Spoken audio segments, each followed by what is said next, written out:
Of the Lowell School Committee to order. Welcome. Please join me in honoring America by saluting the flag.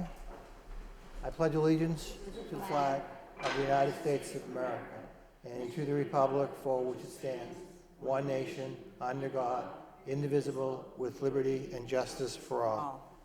Roll call, please. Mr. Larry. Here. Miss Martin. Here.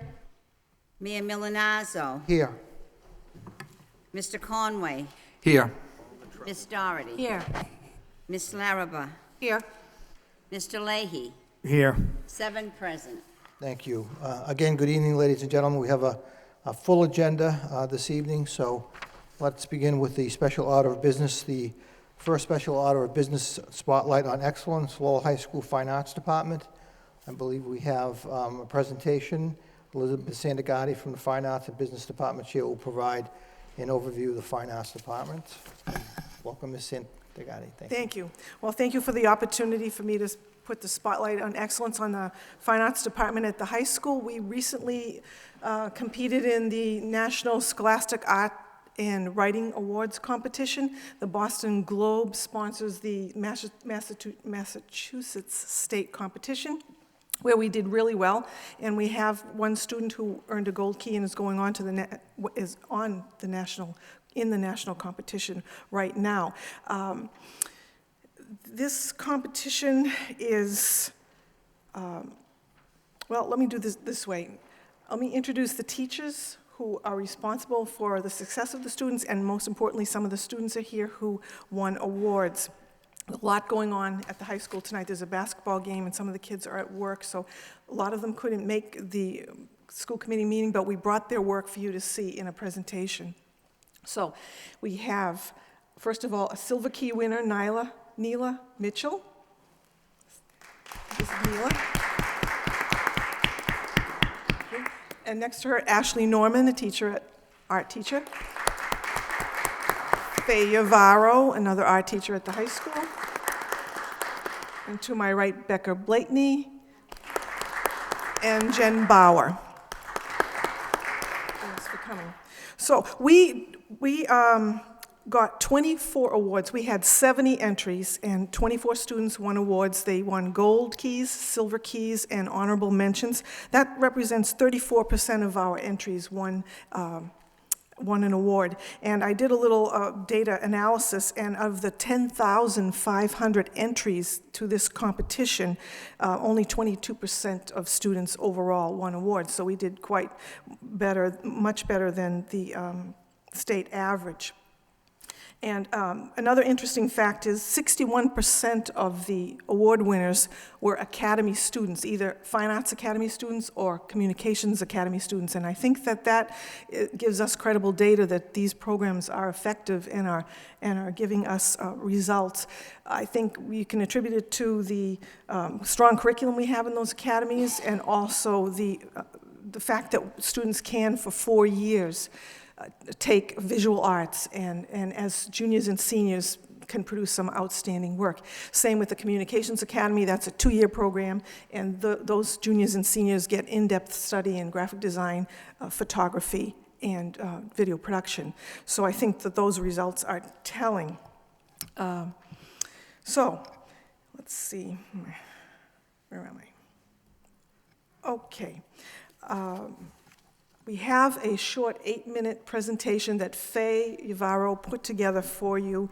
It will show all of the winners, and also some of the data that we came across.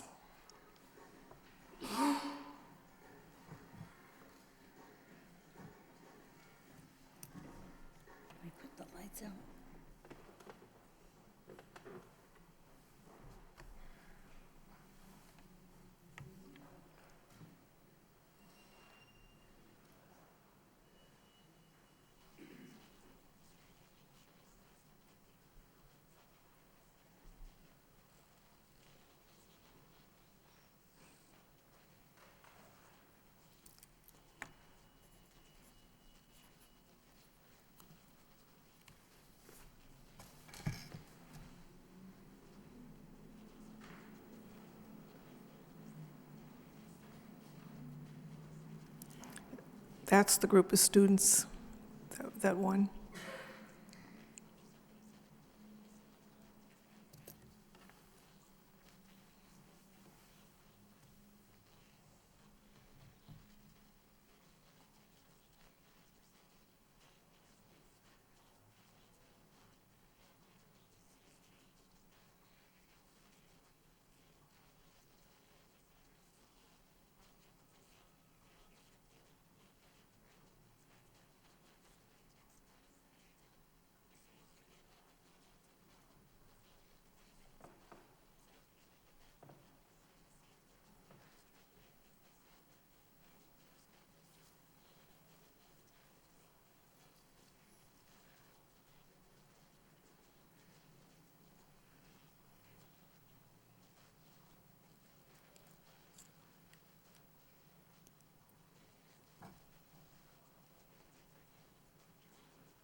Thank you very much.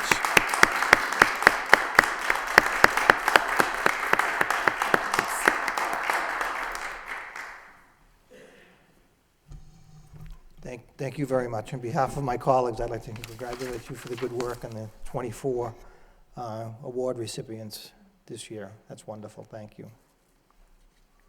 The next item under special order of business, we have a presentation from Amoresco regarding performance contracting in schools. I know that Michael Vaughn, our procurement officer for the city, is also here. And we have representatives from Amoresco. What's the wish of the committee to have them come forward. Madam Superintendent? Yes, Your Honor, that would be fine, thank you. Thank you. Good evening. Thank you for being here. Madam Superintendent? Mayor, could I ask Assistant Superintendent Lang to introduce our guests? Mr. Lang? Thank you. Just to give the committee an update, over the last year and a half or so, I've reported a few times on the performance contracting initiative that has been underway in relation with the city manager's office. A few weeks back, Amoresco, the firm that will be working with the city, had provided a presentation to the city council on some of the energy savings projects that they would be recommending. And Mr. Vaughn, the chief procurement officer for the city, is also here for the presentation. I appreciate him coming along with the representatives of Amoresco to talk particularly to the school committee about some of the capital projects that are being recommended pertaining to school buildings and using the funding through the energy efficiencies that are realized to actually fund those projects so that they don't come at the expense to the city. Would the gentleman from Amoresco like to introduce themselves? Thank you, Jay.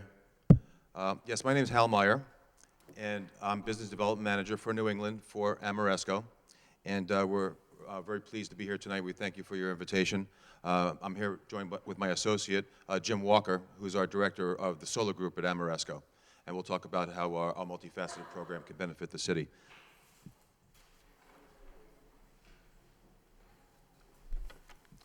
As Jay mentioned, the city and the school department have undertaken a comprehensive approach to energy conservation and greening the city.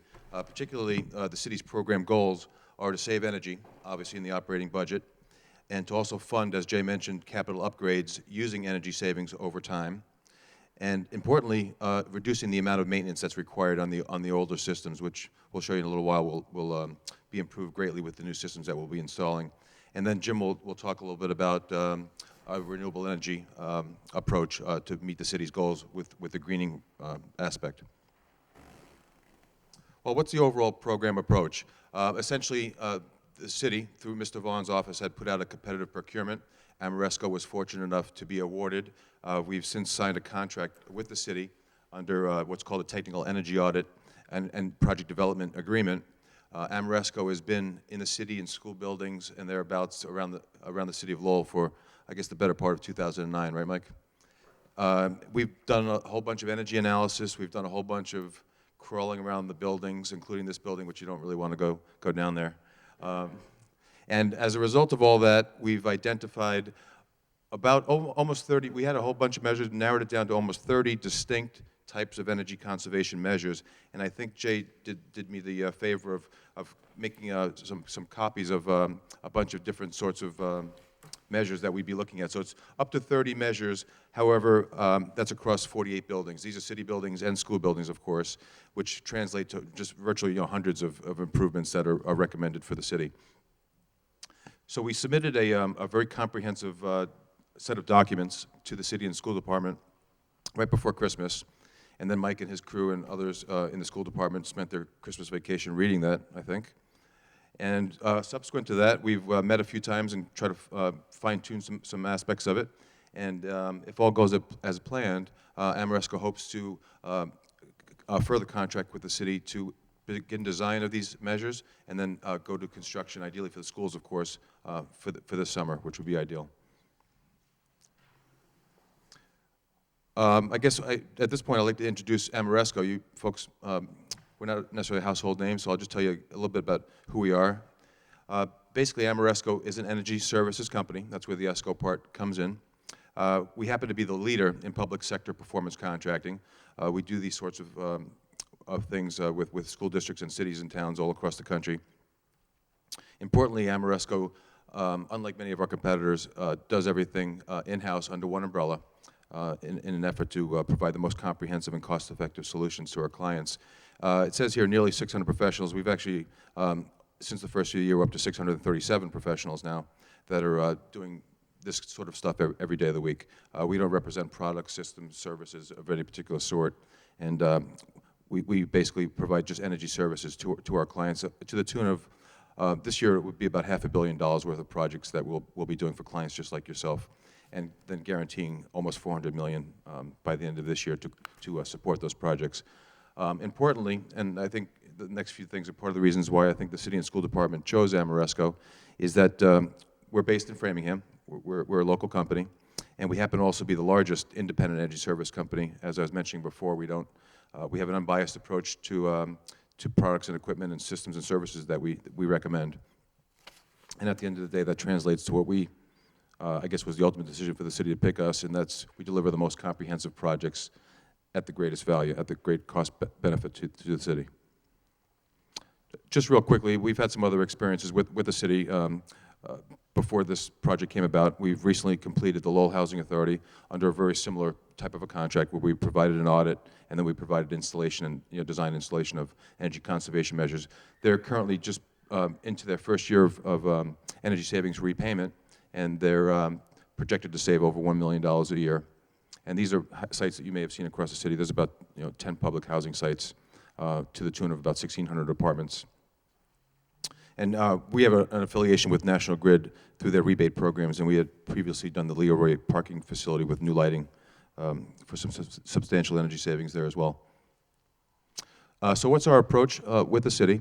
Our approach and our uniqueness in the market, I think, is that we have a complete transparent approach to contracting, where we have proposed to the City of Lowell and the school department a complete open book pricing. And what that means is that we'll competitively bid with the city's involvement, all material, all labor, and basically everything that goes into the project. Like I mentioned before, to minimize the overall cost to the city and the schools, is that Amoresco provides everything but labor and materials in-house, and that includes engineering and construction administration. And at the end, you'll see that, again, since we don't provide any labor, hands-on labor, if you will, we seek to utilize local contractors and supply houses, and we've already identified a number of those in conjunction with the city to work on this project. Once again, I'll just refer you, I don't know if Jay printed it on a bigger paper, but and I can provide this to you all through email too if you'd like, if you wanted to. It basically shows all the schools and we have, again, almost 30 measures. Some measures apply to all schools, some apply just to certain schools. You'll see we're doing lighting, energy management controls, and certain other measures across all schools. And then there's certain measures where we're only doing it at certain schools, like roofs and windows and things along those lines. So basically, the way we've got to work this marketplace, we work under a procurement called Chapter 25A, which is a construction procurement mechanism that really allows the city and schools to do a design-build project.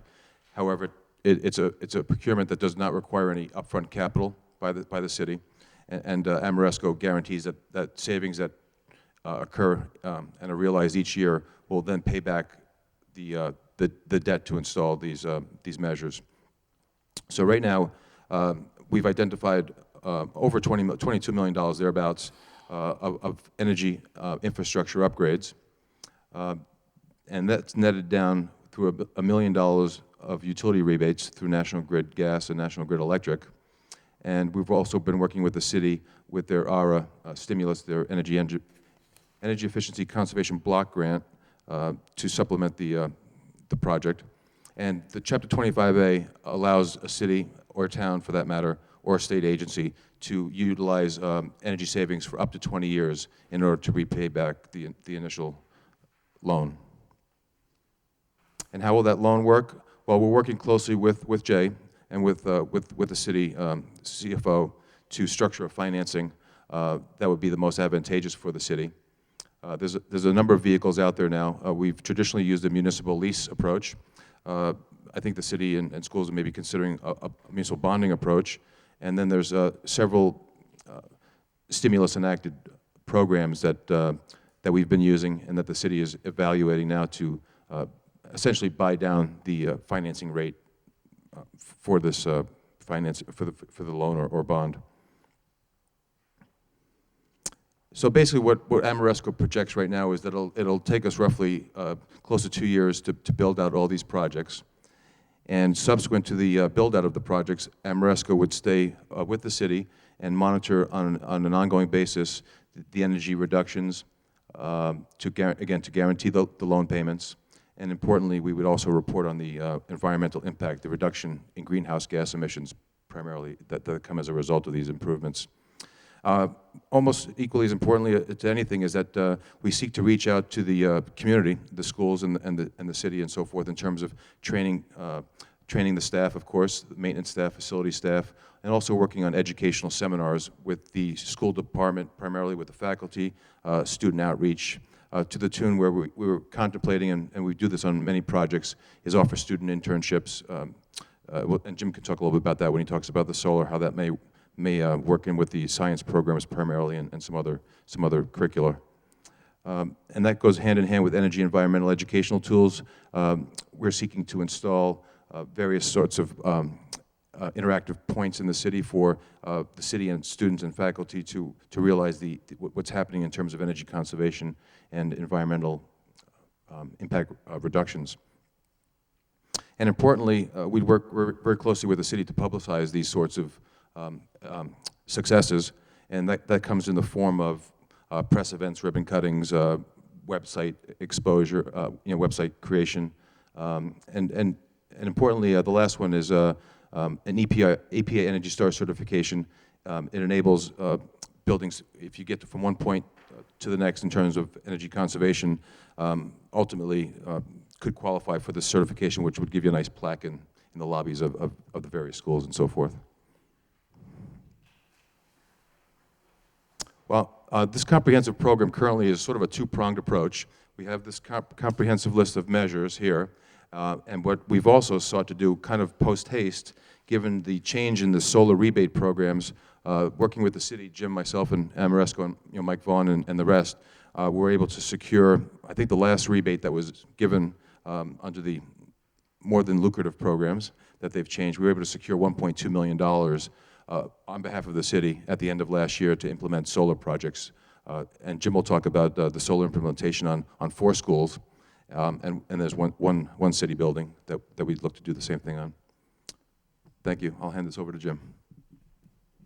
Thank you, Hal, and thanks very much for inviting us here. We're thrilled to be here, and we're thrilled to put solar PV on the schools, because the schools are always exciting to put solar PV because the teachers love it and the children love it, and they can work it into their curriculum. And if we could figure out a way to help you do that, we'd love to do that too. I'll share some ideas that we're very happy to do. Solar PV is financed differently and operated differently than the energy efficiency projects. And that's because solar PV does not save energy. It produces energy from the sun. And so it's another form of electricity generation from the sun. And so it's paid by paying for the electricity that's generated by the solar PV panels. And so the financing is different. There's not a bonding, and there's none of that. We finance that, and it gets paid for under a long-term basis by the sale of the electricity generated by the solar PV system. Now, the first thing that we had to do is decide where can we put the solar panels. So we looked at a very large number of buildings, both city and school buildings, and schools have lots of roofs. So schools are great locations. So we had this criteria. We first want to maximize the amount of sunlight because that helps the payback. The more sunlight that we can get, the less shading, the better the economics. The second is we want to make sure that the roofs could withstand the weight of the solar panels up on the roofs. So we had a structural engineer go through all the buildings that we were most interested in that met our first criteria. And then we wanted to minimize the site preparation costs because we don't want to put a solar PV system on a roof that will need a new roof. The roof is very expensive, and that would really hurt the economics of the project. And finally, we knew that the state was running out of money, and we really wanted to get the money for the state.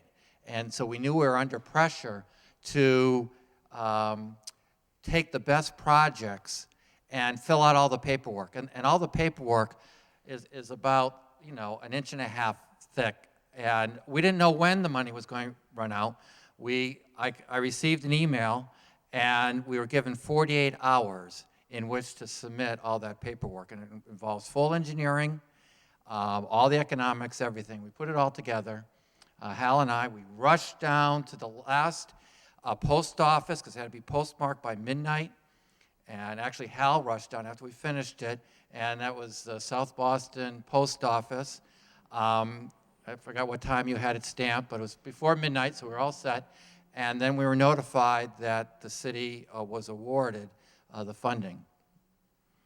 So the best sites that met all that criteria, as Hal mentioned, were 4 schools and the Lowell Memorial Auditorium. And the schools are listed: Peter Riley, Pawtucketville, Benjamin Butler, and John J. Shaughnessy Elementary School. And these had the best roofs. Now, we picked parts of the roofs, all the parts of the roofs that met our criteria. Didn't require new roofs, sections, that part of the roof, and were structurally met the criteria of our structural consultant. And so the total is 342 kW and 429,000 kilowatt hours per year that will be produced from the sun and go to offset the electricity bill from National Grid. The financial benefits to the city is that there's no cost for this in terms of capital cost. The city will pay us for the actual electricity that gets produced. So in that sense, it's a performance-based contract. If there were no electricity, we wouldn't get paid. So it gets paid from the electricity that gets produced, and we own, operate, and maintain it for 20 years. So there's no worries from the school standpoint. If anything would happen to go wrong, we would take care of it. There are certain maintenance items that have to happen after 10 years or 15 years. We take care of that, and plus every year we inspect the system, we clean the system, we take care of all that, and that's built into this. We utilize the tax benefits, which a municipality cannot utilize because a municipality does not pay taxes. So they're very important: solar investment tax credit and advanced depreciation. We can take advantage of that to help lower the price. And we utilize the Commonwealth Solar Rebate, probably the last rebate that was given out, $1.2 million. And that has resulted in an electricity price of just under 7 cents a kilowatt hour, which is significantly less than what you're paying now to National Grid. And there is a escalation built into that. Even with that escalation, it's much lower than the escalation of the electricity rates have been.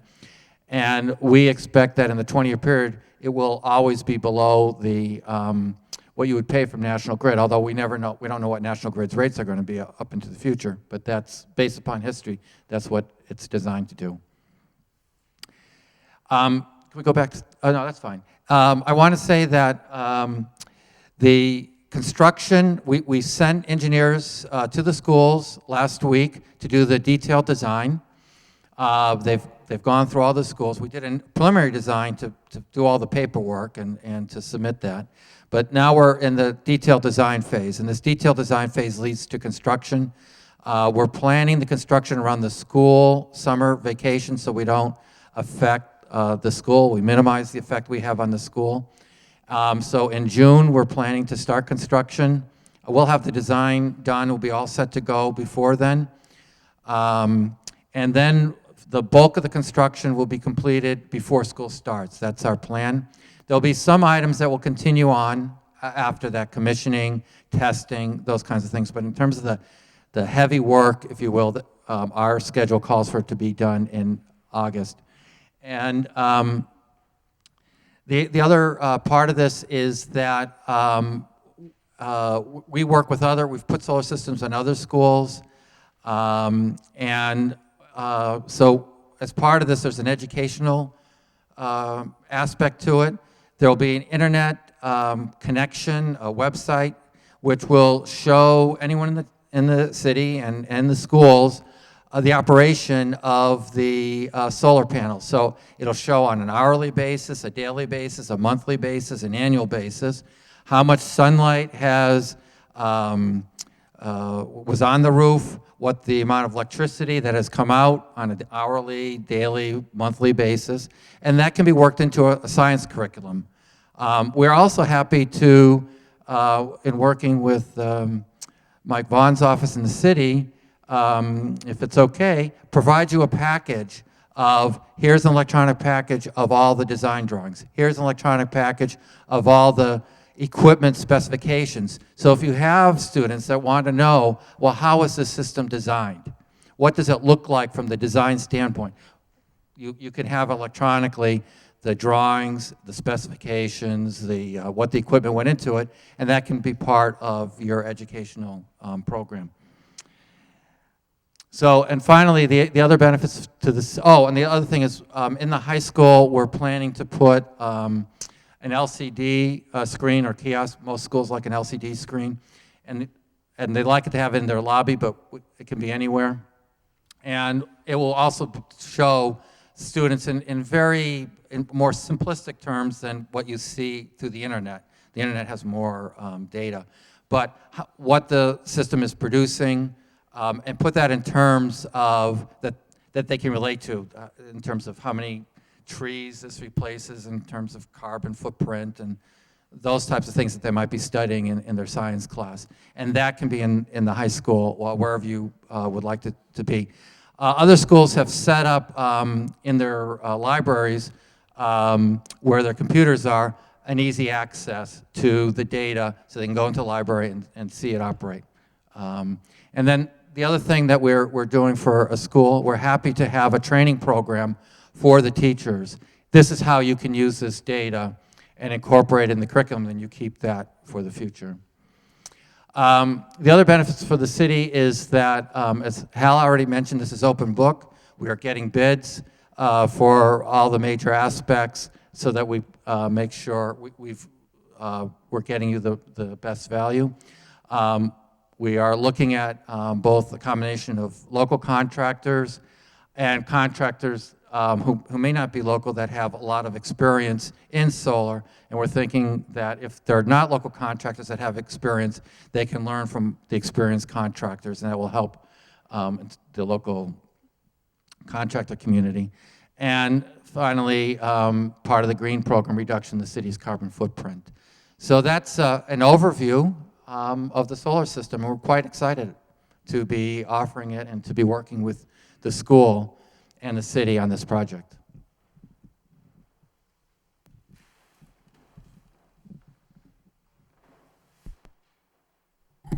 If I may, from here, if you don't mind. This is no, that's okay. I just think a great opportunity for the schools. We've been talking about a lot of capital needs as of late that we'd love to do, but just haven't been able to get to based on funding. So if you look through the matrix that was provided, it wasn't in color, but it was in black and white. But there's a significant number of boilers and furnaces and EMS systems which will help us actually manage and control the amount of energy consumption in the schools, heating in the buildings. There are some roofs on there as well as windows in certain schools. So these are some projects that really the school department of the city wouldn't be able to afford. And at one time, within a year or two, we'll be able to put this $22 million of capital investment in and then see the rewards for years to come. So I'm really very happy about this and appreciate the work of both City Manager's Office and Mike Vaughn in the Purchasing Office and the partnership with Amoresco. I think it's a great opportunity for the school department. Thank you, Mr. Lang. Does anybody have any questions for the representatives from Amoresco or Mr. Vaughn at this point? If not, maybe what we should do is refer the report to the facility subcommittee and watch the progress as we go forward. I'd also like to recognize Stephen Green from the Green Building Commission is here as well, and I appreciate Stephen sitting in on this evening's presentation as well. Ms. Doherty. I would make a motion that we move, provide the report to the facility subcommittee. I'd also like to thank you, gentlemen, for coming out tonight. I think this is incredibly exciting for the city and the schools. It's a win-win for everybody, and I love the idea of being able to bring that into the classrooms, to really use it as a teaching tool, and I hope we'll be able to do more with that aspect. Exciting, thank you. Well. Motion to refer, second by Mr. Leahy. Any discussion on the motion, Mr. Leahy? Well, not on the motion, but All those in favor of the motion referring it to the subcommittee signify by saying aye. Opposed, to vote. Thank you. Mr. Leahy. thank you, Your Honor. I just want to, again, as my colleague said, I just want to say thank you for coming out and thank you for all the work that everybody's done. I know Jay's put a lot of work into this, and so has the city manager's office over the last couple of years. So this is great for us, and we appreciate it. Thank you. Thank you. Mr. Vaughn, would you like to add anything at this point? The only thing we might not have said is there's going to be a pilot program at the high school. We're actually going to put a couple of panels on the high school roof so you can actually have it a little bit more interactive than just the kiosk downstairs. Terrific. But everything else is exactly as they said. Terrific. Thank you. Thank you, gentlemen. Again, thank you very much.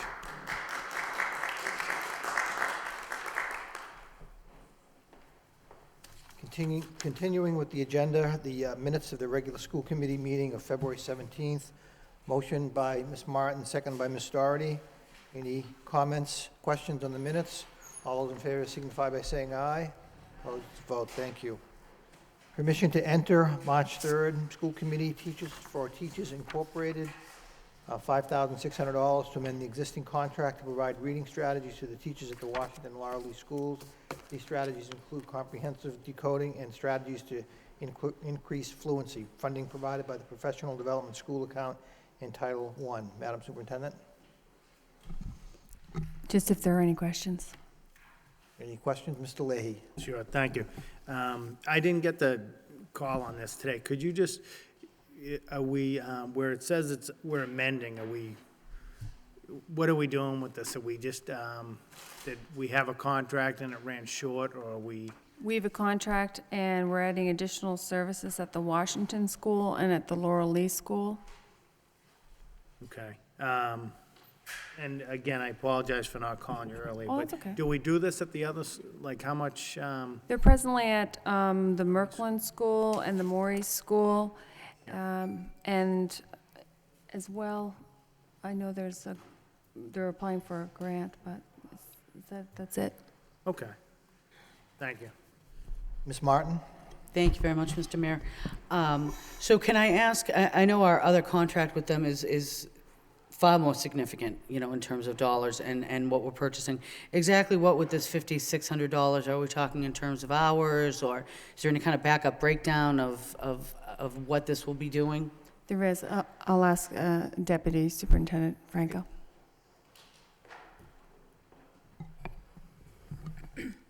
I believe that when we went for the first contract, it was through the school improvement money, which was tied to the Morey and the Merkland schools.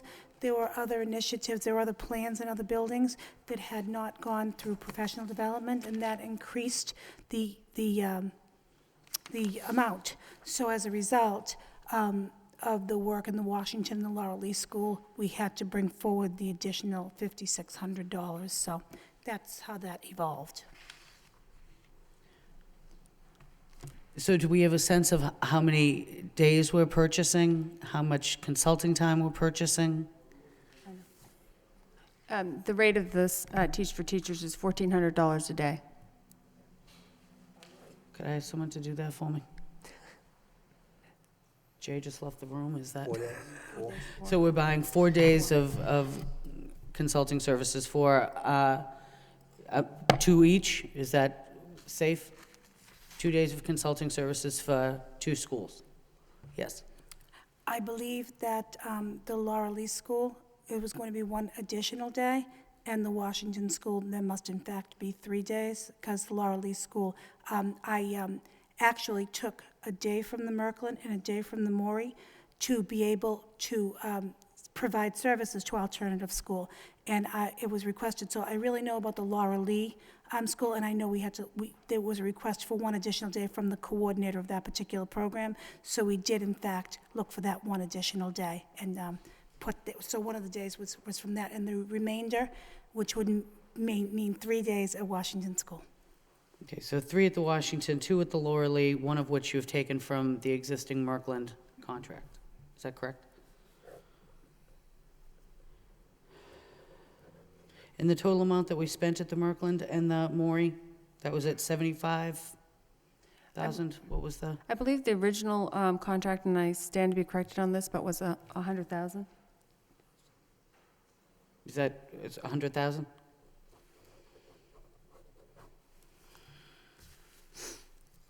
I thank you for the additional information. As I know we've discussed, this is a moderate number, $5,600, obviously.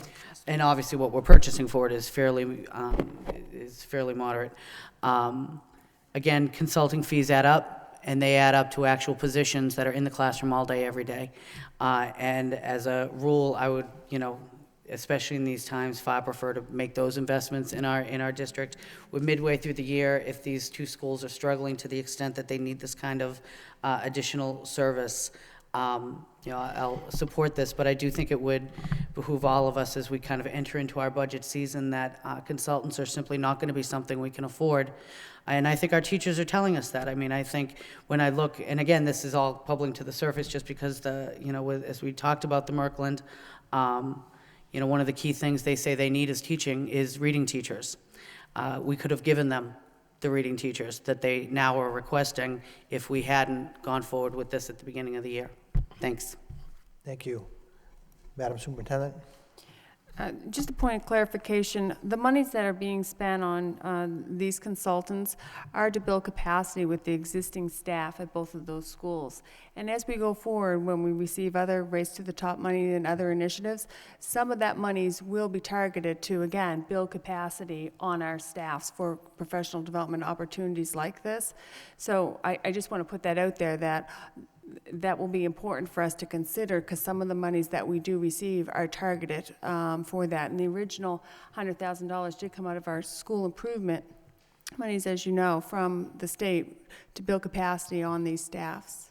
And we had discussed at the time, I know, because we talked about this a great deal, that we could have had the opportunity to hire someone with full-time expertise from that same money that could have done this work. And it was, I know very strongly supported by the teaching staff that they wanted these particular consultants to be in the classrooms with them. But to be fair, we were very clear in that it was a conscious decision that was made to go with 60 days worth of work from consultants rather than 180 days from a equally trained capacity building professional that we could have purchased body and soul for the full school year. So that was a conscious choice that was made, supported by this committee. Right. I'm just saying, as we move forward, there are going to be a lot more of those decisions, whether it's Race to the Top or other funding priorities we're setting, and it's going to be harder and harder to in any way justify consulting the fees associated with consultants when we're sacrificing people in the classroom. Madam Superintendent? I think it is a good conversation for us to have, because as we go forward, again, there are going to be large sums of money that are to be spent in this manner. But if it's, so, it is a conversation, as Ms. Martin just discussed. As we talked about, the teachers did come forward and did support and want this type of professional development. In fact, as they have at the Lowell and the Washington School as well. But and in the past, schools, and they still do, have their own professional development accounts where they have taken the initiative to bring in consultants.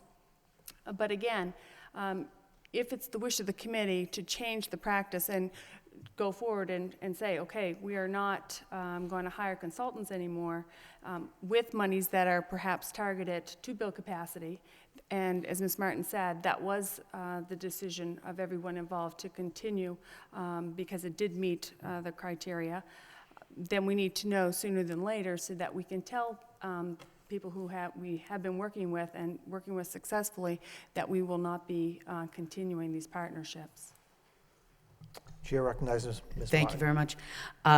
Absolutely, and I think that along with a lot of other conversations, we're certainly going to be having as we move forward. I just want to be clear in kind of my perspective here. I think that investments in the range of $5,600 to bring in extreme expertise to build capacity are valid.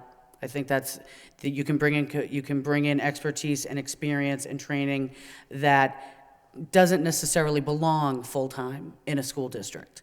That's a point purchase, a value-added purchase that we make. What's happened with this particular company has been that the extent to which we've invested in them really does mirror what we'd pay a full-time person. And that's, if it's the kind of capacity and expertise that we need to this extent, I think it is wise for us to consider bringing it on board full-time. Again, as I look at what the Merkland school community is looking for right now, they're not looking for additional capacity building. Those aren't the things that they're saying they need to be successful in a really challenging time. They're saying they need smaller class sizes. That doesn't happen with consultants, that happens with teachers. They're saying that they need reading teachers. That doesn't happen with consultants, it happens with actual teachers. So I think that while, we were in a challenging environment last year and this happened, the environment we're going to find ourselves in this year, we need to be extremely clear. These types of investments are going to have to be very carefully looked at before we can move forward. Again, I'm willing to support a $5,600 investment in these 2 schools for this limited period of time. But as we see the need for this capacity growing, we need to start making some investments internally and spending that money, I think, in a more effective and efficient way. Thank you. Mr. Leahy? Thank you. I was just thinking, too, that through you to the superintendent, as we do these early release days, too, I mean, this will happen, too, right? So probably if we do 4 early release days next year or 6, whatever we're doing, this is the time when these reading teachers are going to get together, right, and talk strategies. And so they'll be talking amongst themselves about what they've learned and strategies they use.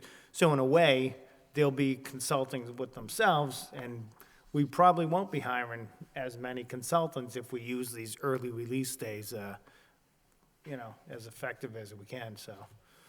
Just came to Mr. me. Hardy? Thank you, Ron. I just want to make a comment in regard to the whole consultant issue. I had a motion, I don't know, I think it was like a year ago, where I asked to have us, a report to look at specifically the consultants we were using over and over and over again, to try to, again, look at, are we building capacity? And at that time, the one that kind of came to my mind was John Collins. I know that John Collins has been a consultant, and nothing personal against John Collins, believe me, but it's a name and a consultant that's come up for years in our public schools. Going to the different middle schools or wherever, these things are happening. And I did ask for some information. I think it would be timely, and I think in terms of hearing what I'm hearing from my colleague, that if we do try to get some of that information together, because I'm not going to sit here and say I'm against hiring consultants. I think they do play a role. But do we need to look very carefully at those decisions? Absolutely. And that's not to say we haven't been, but I think that especially when we have big numbers, to start to really look at, is there a way to do this that would build capacity and really most benefit our kids for the money we're putting in. So I just want to remind the committee that if we could maybe get some information during the budget season on that issue as per my motion, that would be great. Thank you. Thank you. Madam Superintendent? Deputy Superintendent Franco has indicated that report is being prepared for the next meeting. Thank you. Any further discussion? The chair needs a motion to amend the existing contract to provide reading strategies to the teachers at the Washington and Lowell School. Motion by Ms. Larraba, second by Ms. Doherty. Roll call. Mr. Leary, Yes. Ms. Martin, Yes. Mayor Milanazzo, Yes. Mr. Conway, Yes. Ms. Doherty, Yes. Ms. Larraba, Yes. Mr. Leahy. Yes. 7 yeas, approved. Thank you. Moving on with the agenda, we have seven memorials this evening that we'd like to rise in a moment of silence in darkened chambers for the following: Irene Tebow, mother of Marcel Tebow, Wang School custodian, and mother-in-law of Doris Tebow, Personnel Department retired clerk. Dorothy Durkin, aunt of Dottie Durkin, Pawtucketville Memorial School. Debbie Francois, Lowell adult education teacher. Kathy Woods, ELE district support specialist, and Gerald Durkin, former school committee member. John Rose, father-in-law of Kathy Rose, Pawtucketville Memorial paraprofessional. Martin Gary, father of Kathleen Gary, Raleigh school teacher. Ella Mae Hendricks, mother of Herb Hendricks, Bailey school custodian. Kevin R. Trout, brother of Kenneth Trout, Pine Arts custodian. And we're adding Sue Gallagher, who passed away recently, longtime central office employee. She served as payroll secretary. Sue's also was the sister of Fred Gallagher, the former principal of the Greenell School. So if we could all rise in a moment of silence and Dr. James.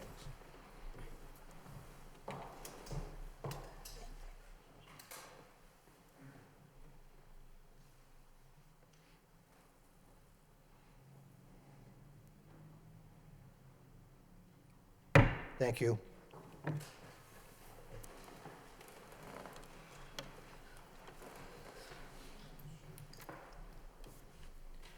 Under unfinished business, proposed central office reorganization. Chair will recognize Madam Superintendent. Thank you, Your Honor. At our last meeting, we had a full discussion on the restructuring of the personnel office. And Assistant Superintendent Lang forwarded this afternoon after a question that Mr. Leahy asked us this morning, just clarifying again the amount of savings that this particular proposal would realize in our FY11 budget. And the point of clarification was on the difference between the Assistant Superintendent's salary and the principal's salary. So in FY11, it would be the $99,725, the principal salary that we have changed in the table. And then in FY12, it would be an additional $19,238. The other question that Mr. Leahy had, he wanted clarification on was presently the assistant business manager position is paid from grants. And the new HR, Human Resource Director position would hit our local operating budget. And what we're putting forward here is that the monies that would no longer be used for the assistant business manager position would be used to offset other positions in that department. Any questions, Mr. Leary? And I guess, thank you, Mayor. I guess the questions that Mr. Leahy had, and I think we all had, and to some degree was regarding the savings. The current position, the assistant business manager position, is grant funded. Is it possible to have, if we were to do the director of human resource position, to have that funded through grants? Because it's essentially what the grant funding is essentially is administrative functions, which related to mostly to personnel and the alike. And I don't know if that can go to Superintendent Lang or whoever feels comfortable with that question. Thank you. The grants, depending on the grant, and I will turn it over to Assistant Superintendent Lang, but some of them have very specific criteria, and I'm not sure if it can be used in this way. Yeah, what I would do is report on back to you during the budget process where I think, where I'd recommend to you that that savings be realized. It will be real savings that is realized, and we'll have two options. One would be the position is currently funded by assessing all of our grants a certain percentage to fund the position. So if we're not funding the position, we could, number one, if we see a reduction in grants across the board, we could not assess the grants that 1 or 2%, whatever it is. And then that could help the grants to support some staff that were on them that may have to be either reduced from full to part-time or minimized in some way. So that could be a way to realize the savings. Another opportunity would be if we wanted to show it on the local budget side savings, we could find certain business aspects that would qualify to be covered under that grant assessment and then charge off those costs to the local side to realize the savings. So there's really two options. And what I'd like to do is have an opportunity, I mean, it will happen. There will be that savings one way or the other, either through local budget or through grants. And I'll show you the offset as we go through the budget process. But I'd like to have an opportunity to really see what happens with all of our state, federal, and entitlement grants as the spring kind of rolls out, because we'll have a much better sense by April, early May of what is going to happen to those various funding levels. And then within each grant, what actual personnel would be affected.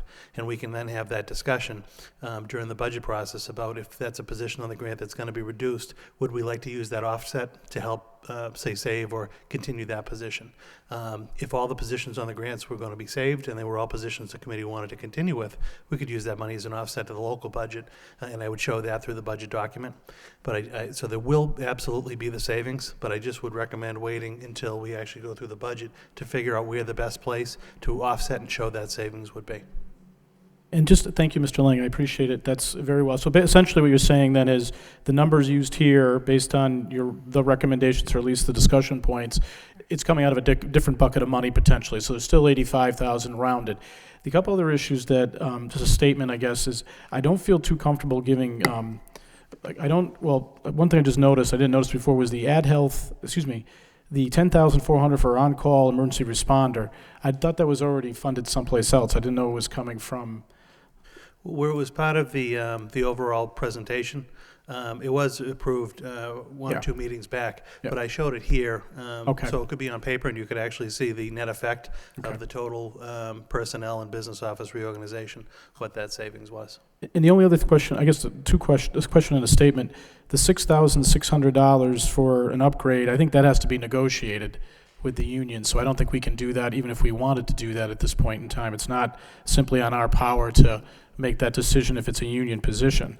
And the other point that I'm looking at is the upgrade for the director position is something I think that would, I need a kind of an explanation as to why that would go forward. I think I understand that it's because it's obviously an increase in the job, that from an assistant business manager to a director of HR is a substantial job increase, if you will, more responsibilities, et cetera. I think the assistant superintendent of personnel was making $118,000, so the position itself is the same function, the salary itself is reduced, but anything you could expand upon that'd be helpful. Thank you. Mr. Conway? Just a quick point of clarification here. This assistant business manager, this is going to be funded through grants, is that correct? We're eliminating that position. You're eliminating it? Correct. Okay, all right, thank you. Thank you. Any other questions? Ms. Martin? Thank you very much.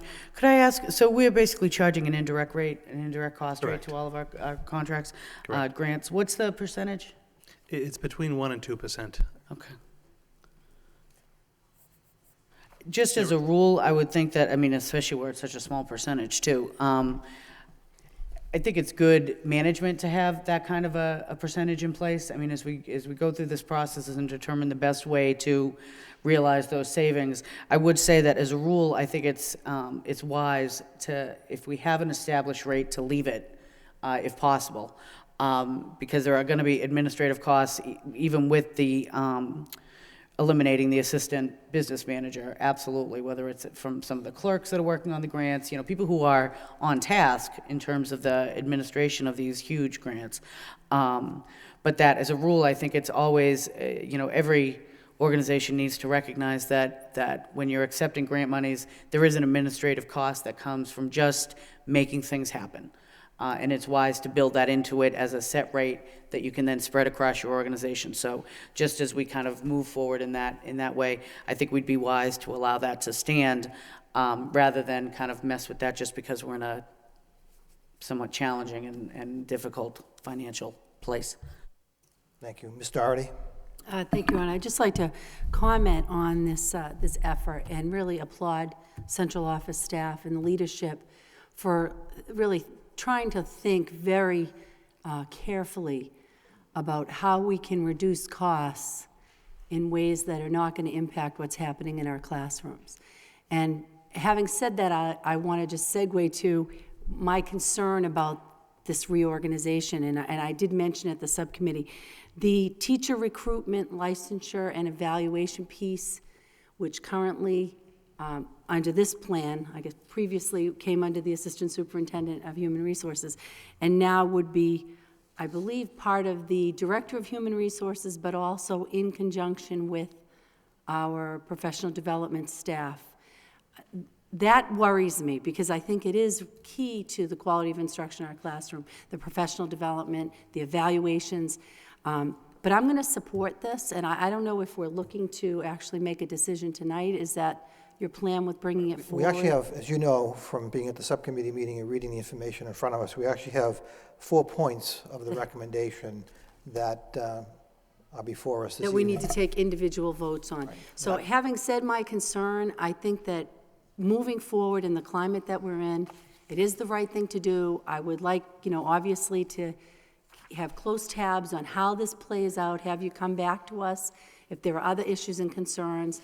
but especially that piece that has to do with the quality of instruction in our classrooms, the licensure and professional development support for our teachers, to make sure that there is really good communication and working relationships with the professional development staff that we have and this Director of Human Resources position. But having said that, unless there's more discussion, I'd be willing to make a motion on one of these items, okay?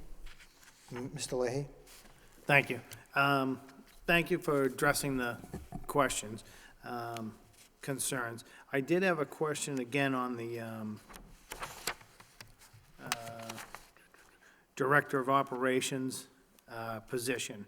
Now, I don't know if you want to go through you, Madam Superintendent, or Mr. Lang, but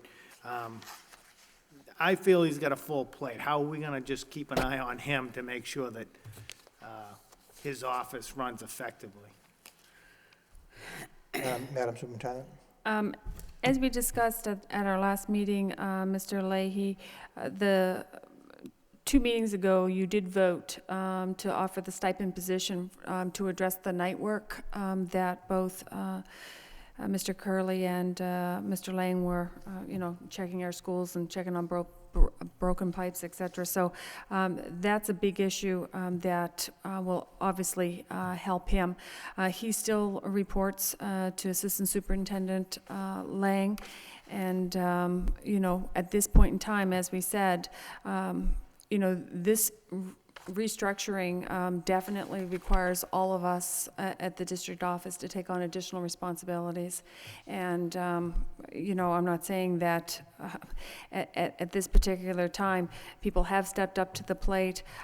People have, looked at the various job descriptions. We've tried to match people's skill sets, their talents, their expertise with the jobs that need to be done.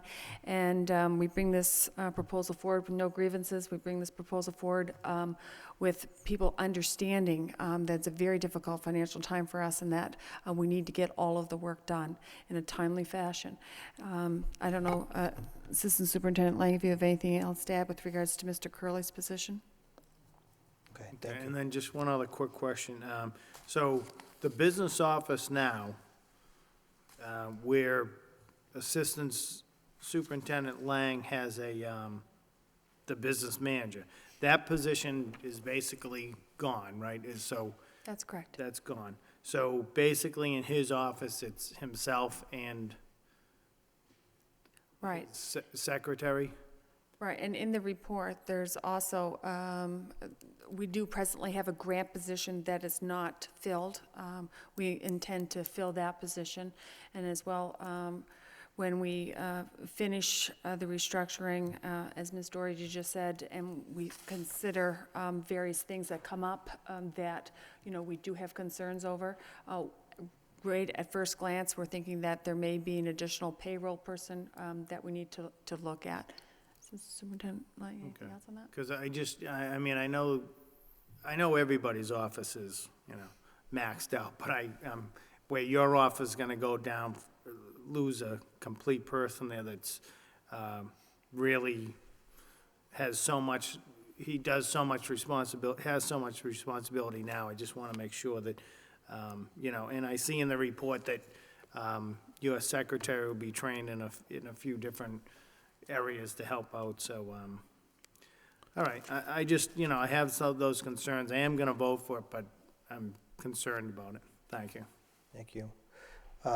Ms. Doherty did make a motion to, We'll start with the first bullet First, start item. with the I would first make a one. motion to accept the recommendation to eliminate the Assistant Superintendent of Personnel and Recruitment position, as well as the Assistant Business Manager position, for an annual savings of $216,661. it's actually $197,423. This is the old number. I'm sorry, what was That's it? okay, $197,423 $197,420. is the new number. Ms. Martin? On that particular motion, if I could just ask a question. I know that we have contractual requirements. In the elimination of this position, does that eliminate our contractual responsibility? As it would in a traditional layoff? Madam Superintendent? No, the contractual responsibilities are still in place. And that's why this new table reflects I understand that, but so the contract supersedes the need for, the contract supersedes our ability to eliminate a position. If we were going to eliminate a principal position, we'd be in the same predicament where we eliminated a principal, we'd still have to pay them for the year. Correct. And the solicitor's office has signed off on that, and we have no redress. I just want to make sure that Right. all that background work has been done, that we have no other option. The assistant superintendent position presently has a contract Right. to next June. Right. So there has not been a conversation with the city solicitor's office to break the contract. I mean, we have the contract, we're not in a position to buy out the contract, so we didn't have a conversation Well, about it. we did, but, okay. We did what? We did. I mean, we bought out the contract. We bought another year of it. We're paying a rate that's different than the job rate. I mean, so in a certain sense, we've bought out $20,000 of the contract. Well, it depends, not to be argumentative, but it depends on the principal's salary schedule, where different principals fall. Right. The So principal our in elementary question- principals are traditionally the lowest paid. Yes. There. So there's probably a difference. I mean, based on what the numbers you've given us, Right, I'm just you saying. represented that this was a $20,000 difference. For Based F- on, okay, so I for wasn't FY12 talking out of for thin blue FY12. air. I was referring to your documents. Yeah, for FY12, that is the difference. Right. But that difference won't hit until that year. Right. So my question is that you're confident that we don't have other options, that we're spending this $20,000 and that's in the best interest. Has nothing to do with the individual, but a $20,000, we're spending an additional $20,000 for a principalship, and you're comfortable and confident that that's the best course of action to keep us in contractual compliance. My understanding is that your assistant superintendent of human resources has another year in her contract. Right. The suggestion that this proposal is making is that we cannot afford those four people in the cabinet, the three assistants and the deputy. That's why this has been proposed and still honoring our contractual arrangement that presently exists with the assistant superintendent.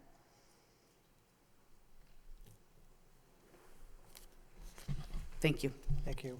Before I recognize Mr. Leary, we do have a motion on the floor. I need a second to continue the discussion. Second by Ms. Larrabee. Mr. Leary.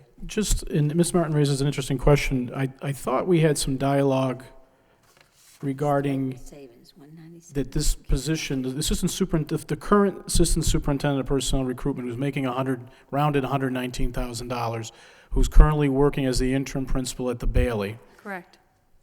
is going to work additional time because of the contract being, the additional $20,000. Is that correct? And if it is correct, what will they actually be doing? So it's not as, Ms. Martin makes an excellent point. The average elementary principal is probably making, 95 to 100 roughly, maybe a little bit more with more experience.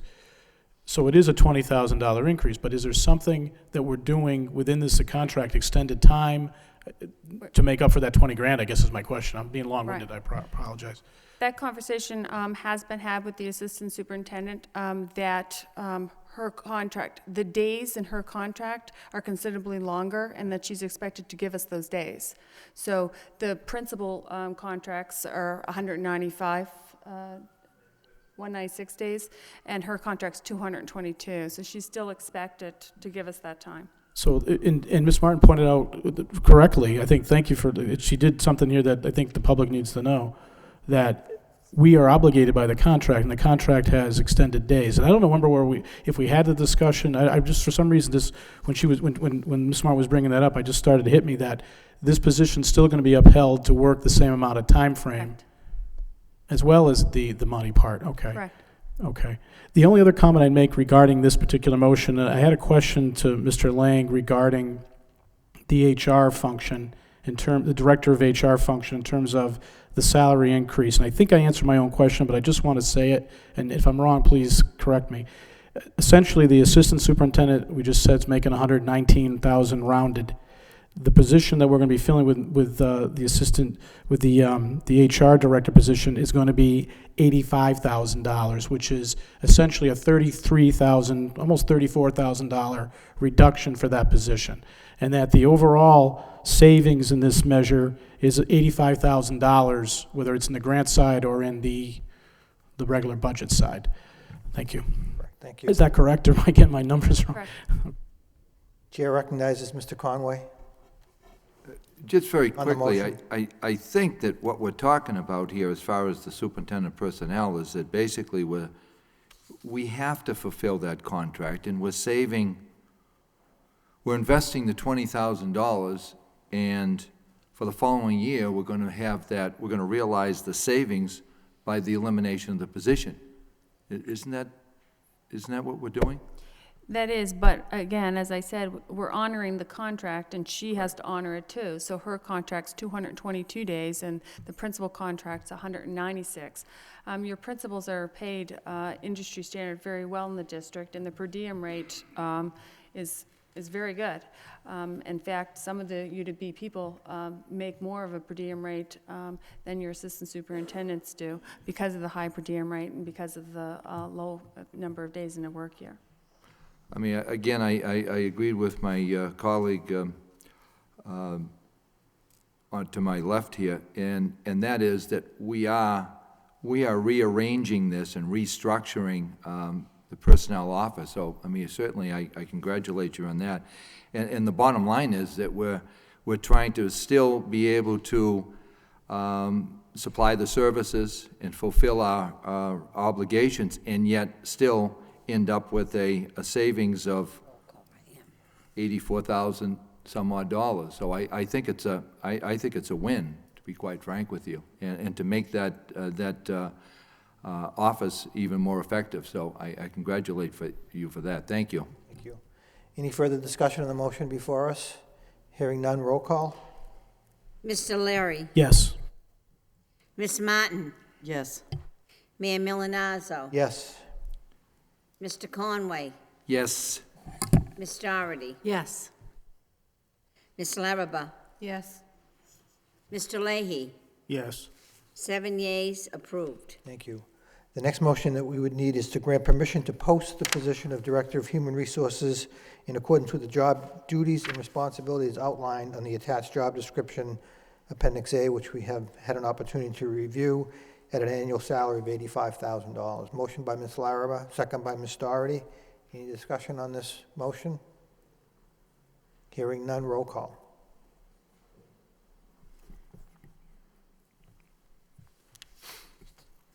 Mr. Larry, Yes. Miss Martin, Yes. Mayor Milanazzo, Yes. Mr. Conway, Yes. Miss Doherty, Yes. Miss Larrabee, Yes. Mr. Leahy, Yes. 7 yeas, approved. Thank you. The next action would be to upgrade the account clerk salary code 5 position in the business office to an executive secretary salary code 7 position at a cost of $6,600. Chair recognizes Mr. Leary.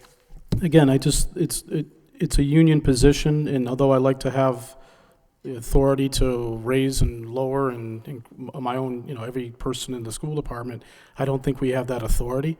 I think even if it is an increase, we still have to bargain it, and until I get something from, Attorney Hall saying otherwise, I'm not going to be able to vote for it. So if we could hold it to the next meeting, we can get that information, and then that might be the best course of action. And I don't want to waste everybody's time with $6,600, but they're in a union. It is what it is. Thank you. Ms. Larrabee? Through you to the superintendent, my understanding was that this is a promotion to a grade 7, and that salary is already negotiated, and that you're bringing forth all of these with no grievances attached. So I was under the impression that those kind of questions were answered and that there's no problem with going forward with this. Is that correct? That is my understanding, but we can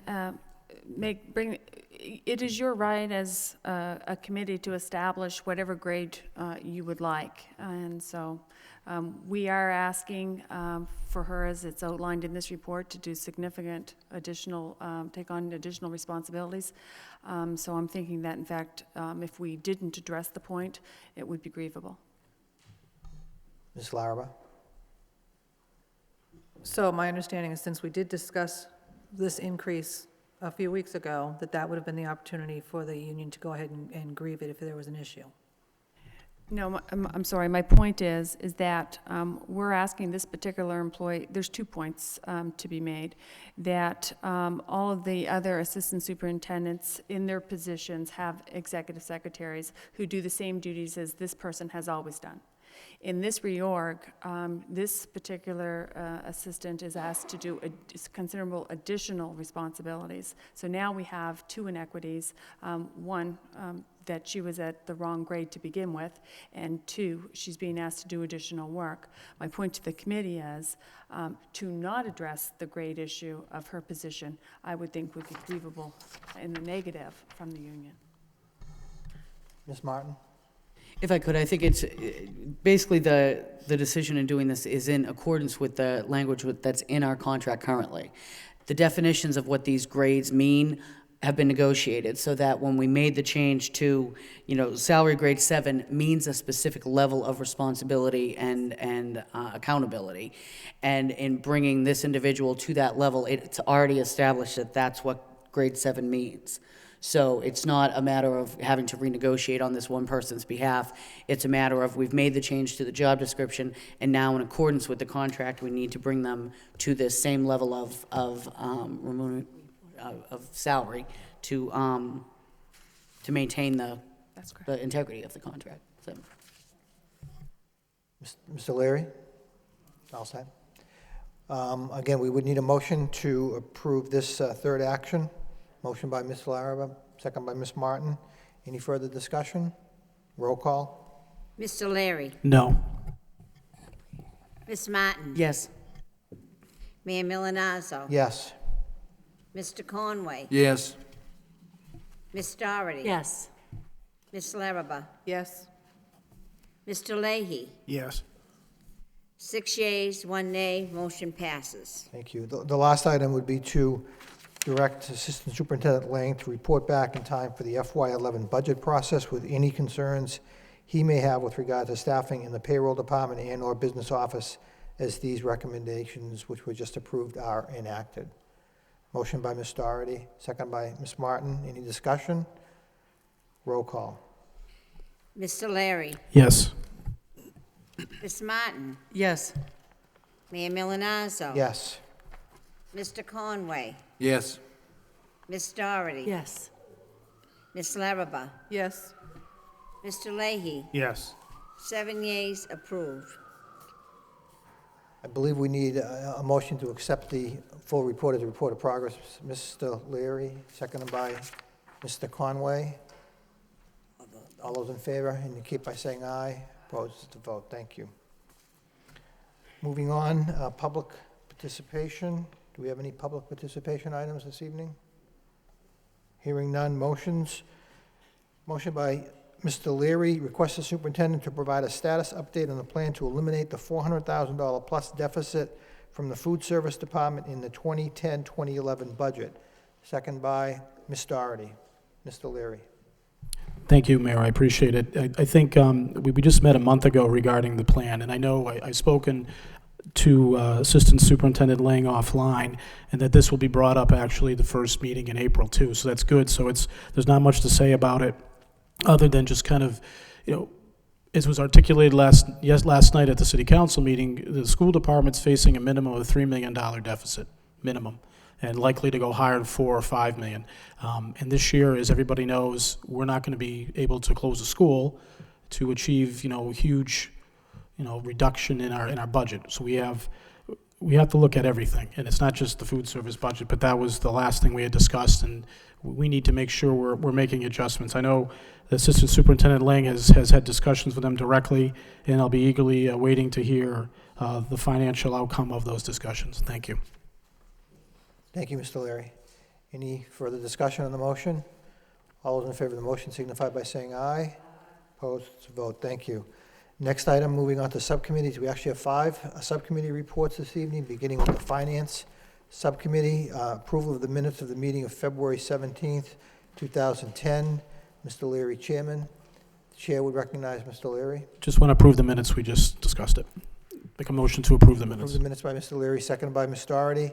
Any discussion on the minutes as presented? Hearing none, all those in favor, please signify by saying aye. Opposed, to vote. Safety Discipline Report and approval of the minutes of February 22nd. Mr. Conway, Chairman. Chair recognizes Mr. Conway. Thank you, Mr. Mayor. We had a meeting and on February 22nd, and we had Allison Larraba, John Leahy was present, myself, and other members, Mayor Jim Milanazzo, Jackie Doherty, and Jim Leary.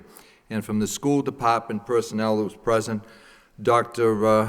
Chris Scott and Assistant Superintendent Jay Lang, Assistant Superintendent Ann Murphy, Headmaster William Samaras, Dr. Roxanne Howe, Discipline and Operations, and William Hoey, Security Supervisor at Lowell High School.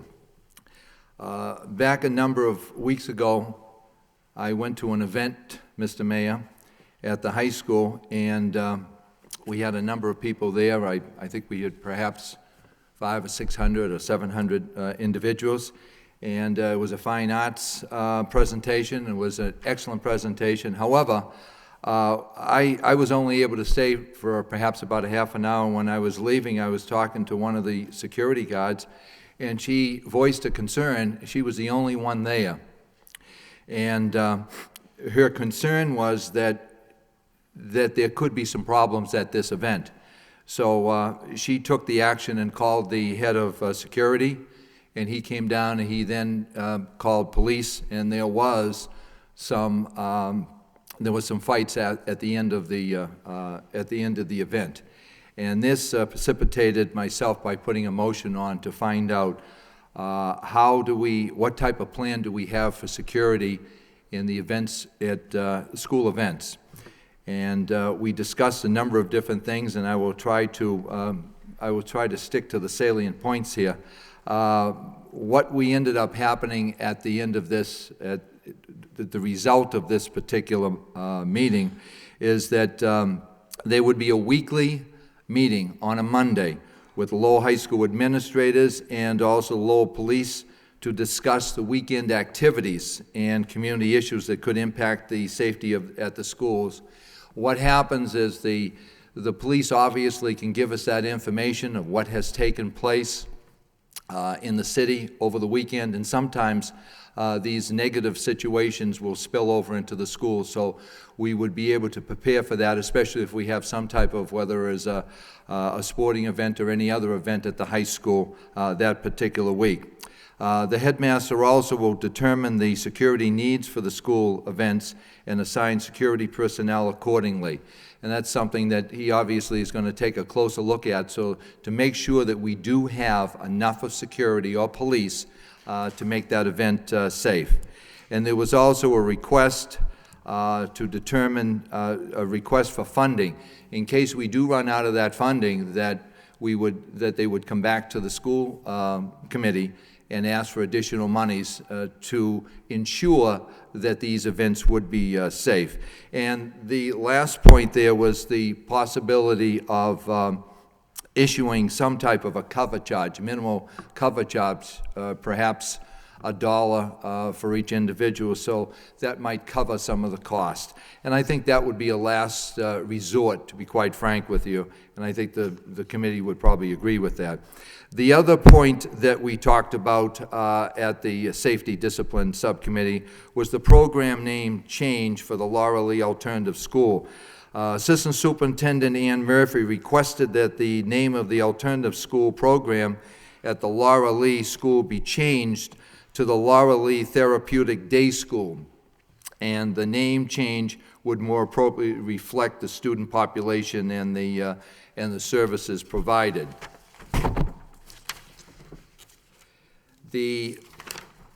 Laura Lee Therapeutic School would serve grades K through 6, and the LeBlanc Therapeutic Day School services grade 7 through 12.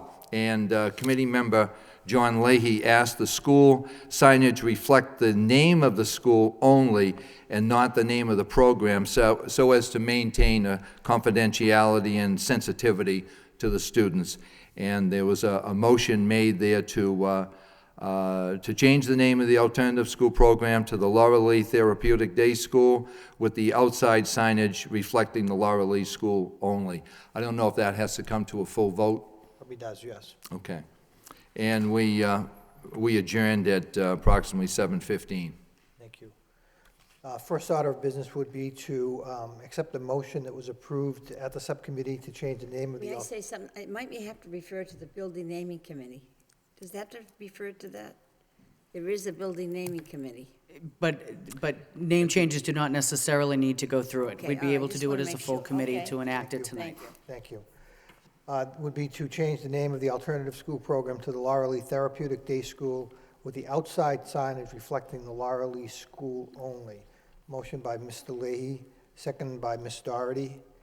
Any discussion on that, which was approved at the subcommittee level? All those in favor, please signify by saying aye. Aye. Actually, roll call, because there'll be money to actually pay for the signage. Excuse me, roll call. Mr. Larry, Yes. Ms. Martin, Yes. Mayor Milonazo. Yes. Mr. Conway, Yes. Ms. Doherty. Yes. Ms. Larrabee, Yes. Mr. Leahy, Yes. 7 yeas, approved. Thank you. Motion to approve the report of the Safety Discipline Subcommittee is a report of progress by Mr. Leary, second by Ms. Doherty. All those in favor signify by saying aye. Aye. Vote, thank you. Next item, under Subcommittees Athletics, report and approval of the minutes of the February 22nd, 2010 meeting. David Conway, Chairman. Mr. Conway. Thank you, Mr. Mayor. I apologize in advance for the length of this report. The individuals present, myself, Jackie Doherty, John Leahy, and also Mayor Jim Milonazo, Jim Leary, and Allison Larrabee. And from central office, we had Dr. Chris Augustus Scott, Superintendent, Deputy Superintendent Gene Franco, Assistant Superintendent Ann Murphy, Assistant Superintendent Jay Lang, and the other personnel, Lowell High School Headmaster William Samaras, Athletic Director James DeProfio, and Lowell High School Discipline Operations Dr. Roxanne Howe.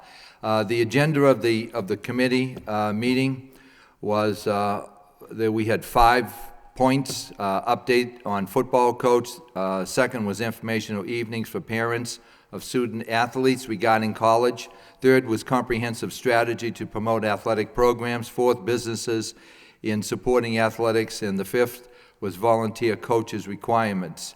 The first point, update on the football coach. We had Jim DeProfio give a brief report on that. Mr. Leahy wanted a report early, so we put this on the agenda.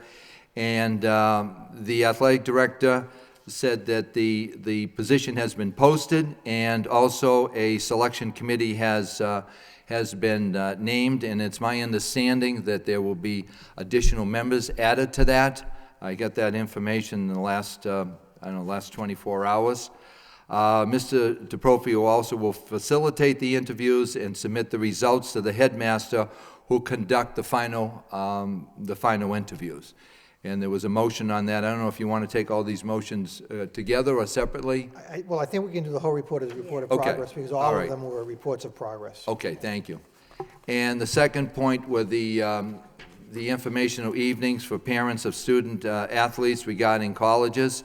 And this is the second point in the agenda, and this was brought forth by a motion by Connie Martin, which I have mentioned before, which I thought was excellent. And that was advising the parents the academic opportunities available to them and their children. Mr. DeProfio stated that the National Collegiate NCAA packet contains great information to parents, and it would be on a website, which would be very helpful. The site also provides planning sheets that assist the students and their families in academic planning. Mr. DeProfio also proposes a variety of programs for students, and the programs would increase the students' parents' awareness of resources available to the families. And the discussion that we talked about that night, again, to increase the awareness and opportunities, the program would have an overall collegiate opportunities, and may want also to include more guidance counselors to assist in addition to the college. We have 2 college counselors, and the suggestion had been made that perhaps we include more than just the 2 college counselors, because after all the counselors, guidance counselors right now are preparing packets for their seniors, and they certainly have information as far as their athletes are concerned. And the coaches, this is another source that we talked about, valuable insights in the process, and we certainly have to include them in the process, because many of these coaches have made connections over the years with different colleges and universities, and this is something that we need to reach out to the coaches and make sure that we tap into these resources.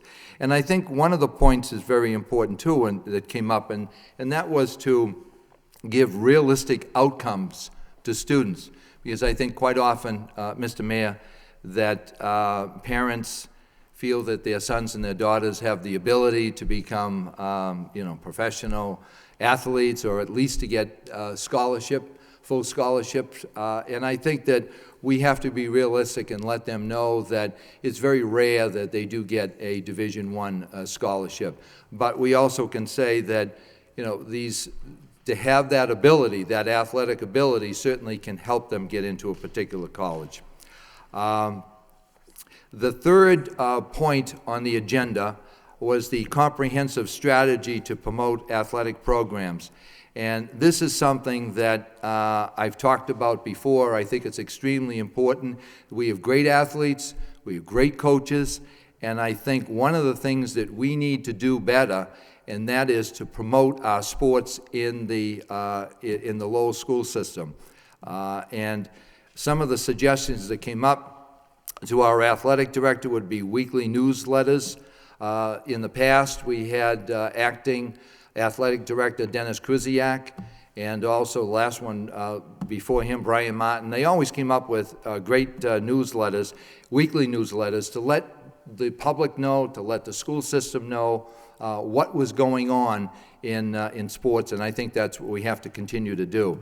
Coaches need to be part of the process. They have great ideas. We need to tap into them.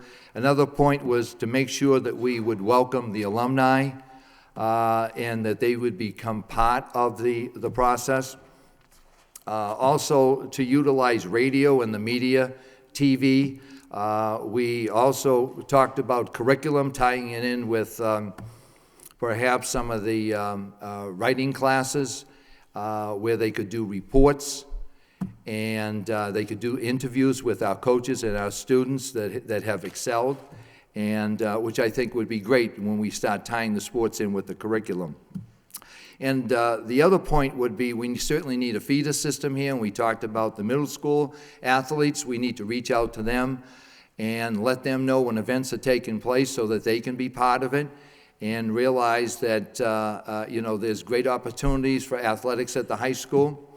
The athletic director also mentioned email blasts for reports and schedule changes, and also a connection to the Lowell High School website was suggested, as well as the Friends of Lowell High School.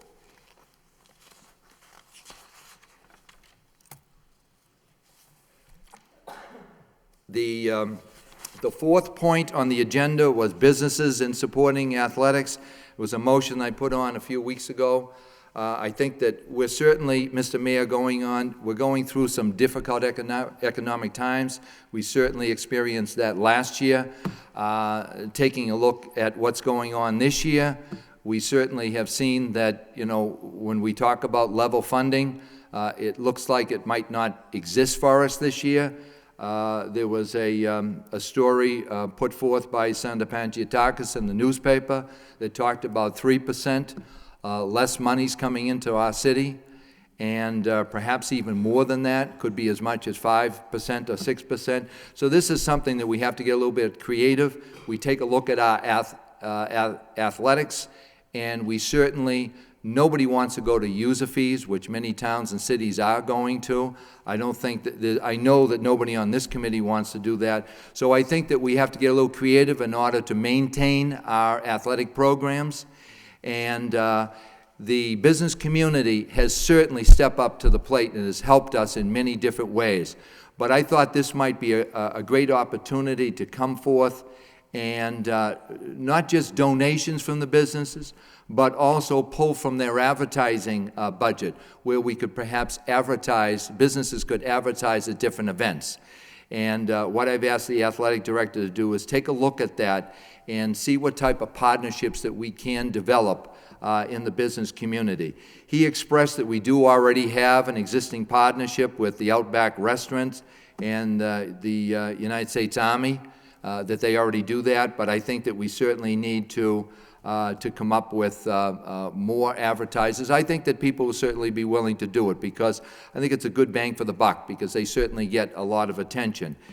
So I've asked for a strategy for acquiring different partners, and Mr. DeProfio will be working on that along with the headmaster. And the last point here, the volunteer coach requirements. This is something that there was a little bit of a dilemma. I mean, there was confusion with. And any of the volunteer coaches, they have to have a query if they want to volunteer. This is what I'm talking about, volunteer coaches that are working, should we say, on a regular basis. These are people that are not getting paid, but they're working with the students on a regular basis.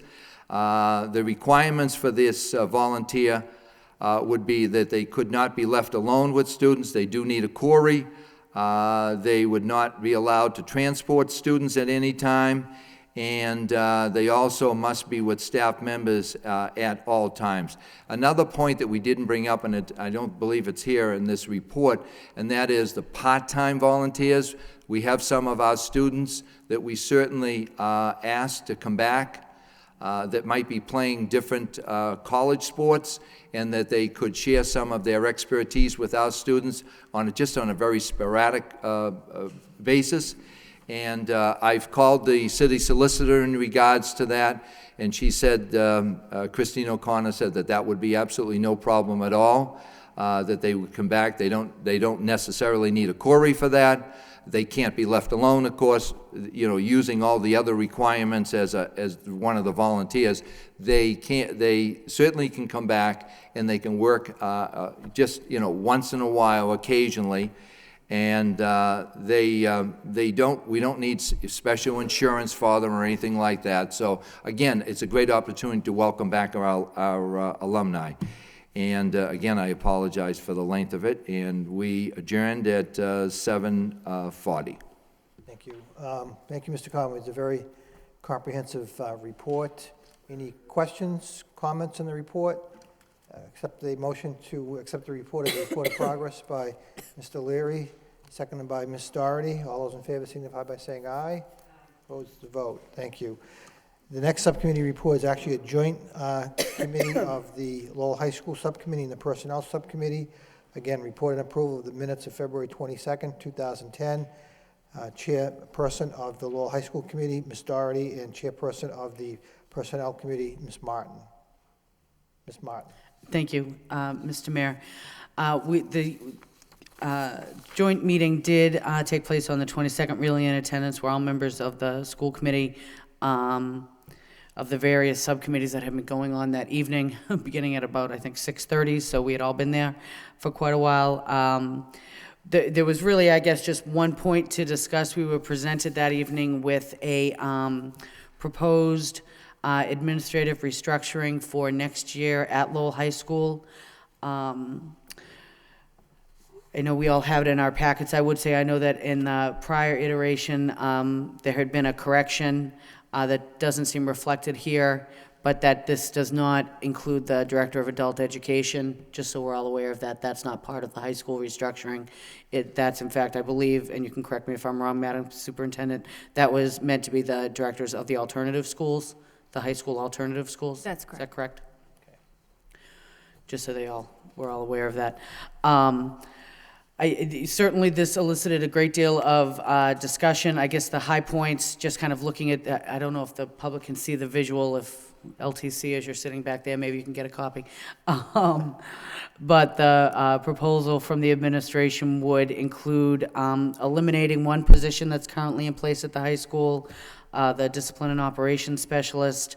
It would also include restoring 2 high-level positions, the master position, which has been empty for about 5 years now, and the coordinator of student support services, which has been empty for this current school year.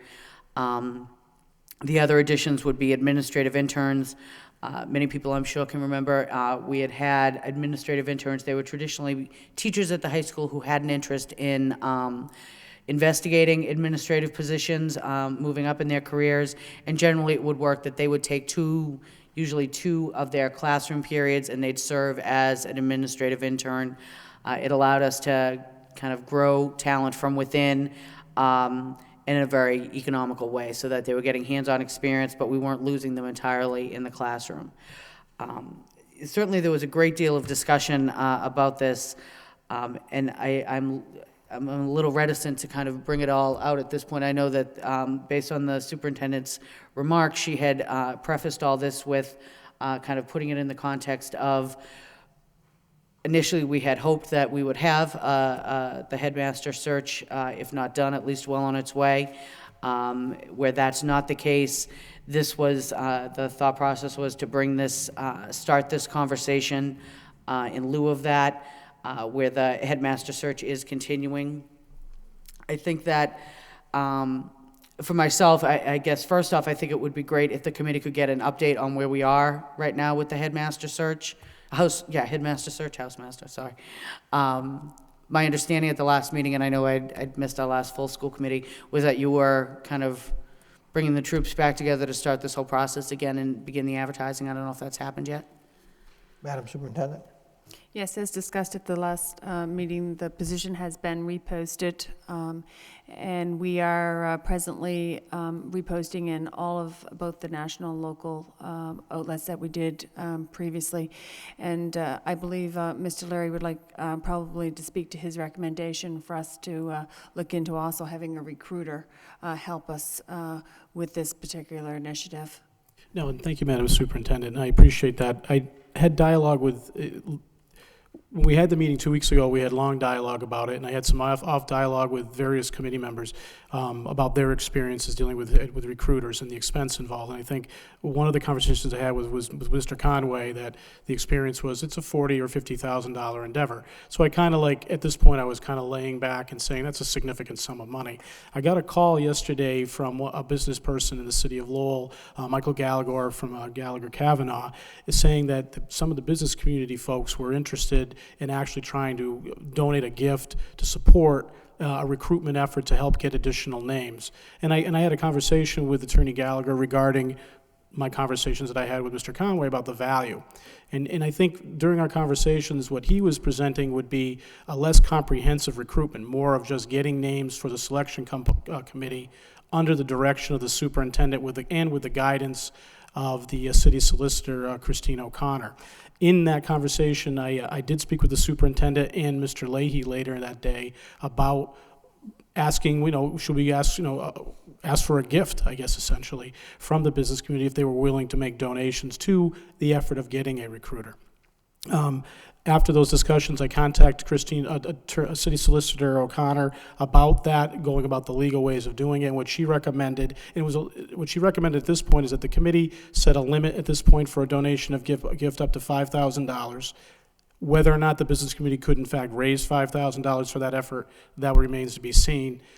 And at the direction of the superintendent, with the guidance of the city solicitor, take that gift and use a recruiter to see if, in fact, they were able to find additional names.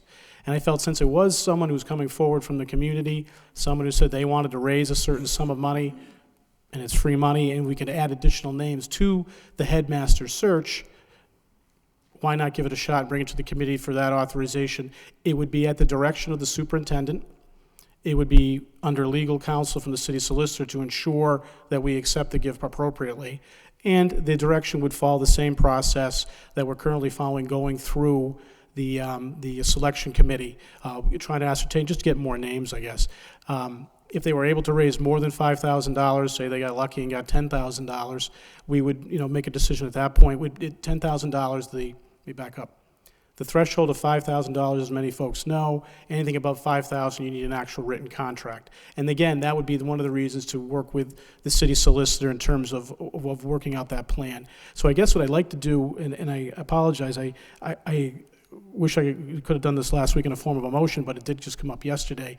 I'd like to make a motion to accept the gift of $5,000 from the business community in an effort to, hire a recruiter at the direction of the superintendent and working with the city solicitor to see if we can get some additional names.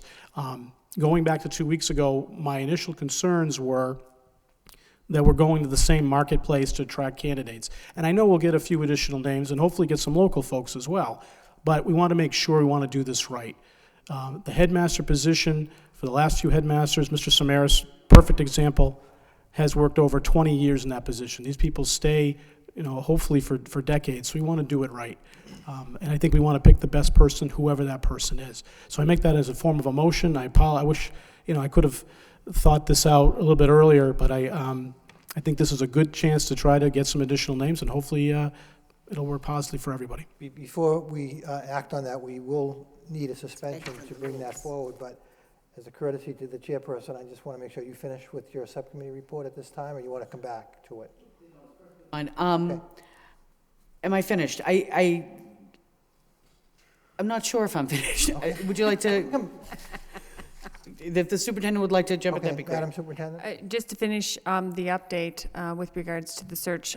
So a brochure is also been put together, and we're sending it to all of the principals in the Commonwealth as well, to the various school departments. We received those addresses today. I was speaking with Mr. Samaras. We're working with the Principal Association as well. Thank you. Ms. Larraba? One of the conversations that we had last time was that I believe we have 30 in-house candidates. Are we able to do anything to talk to our in-house candidates to try to get their sense of why they wouldn't be interested in the job, or what is holding them back from applying for the job? I just think, again, as Ms. Doherty had said, if we've got that many people in-house and none applied the first time around, do we even have any applications at this point from in-house candidates? That's the first part of my question. The second part of my question, I guess, maybe has to be after Mr. Leary's recommendation, but if we go with a recruitment, should we then extend out the closing date of the posting? Madam Superintendent? The closing date has been pushed back to the end of the month. But to answer your first question, as we discussed at the last meeting, those conversations have occurred with various staff members who we were interested in having conversations about with regards to the headmaster position. As discussed at the subcommittee meeting when we presented the restructuring of the high school, when our first search failed, we did think it was important. We would have liked to have had the new headmaster in the mix of the planning process.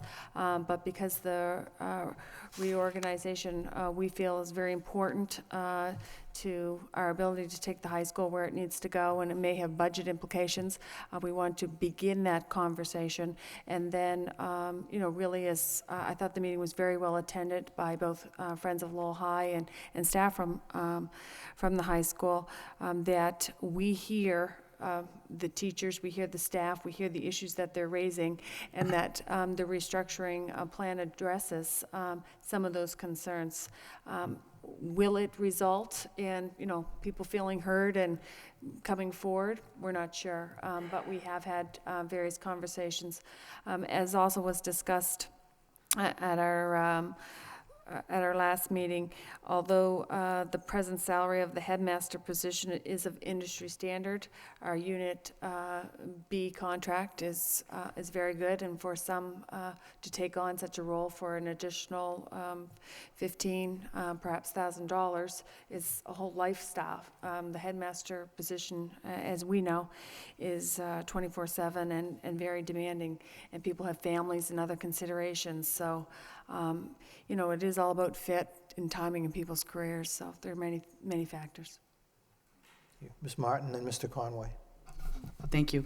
I guess just to kind of come back to the actual restructuring, my sense is that this evening we're, again, being presented, but this was in fact referred back to the Lowell High School Subcommittee. Am I correct that this was going to be on the agenda for your next meeting? We're going to discuss it again?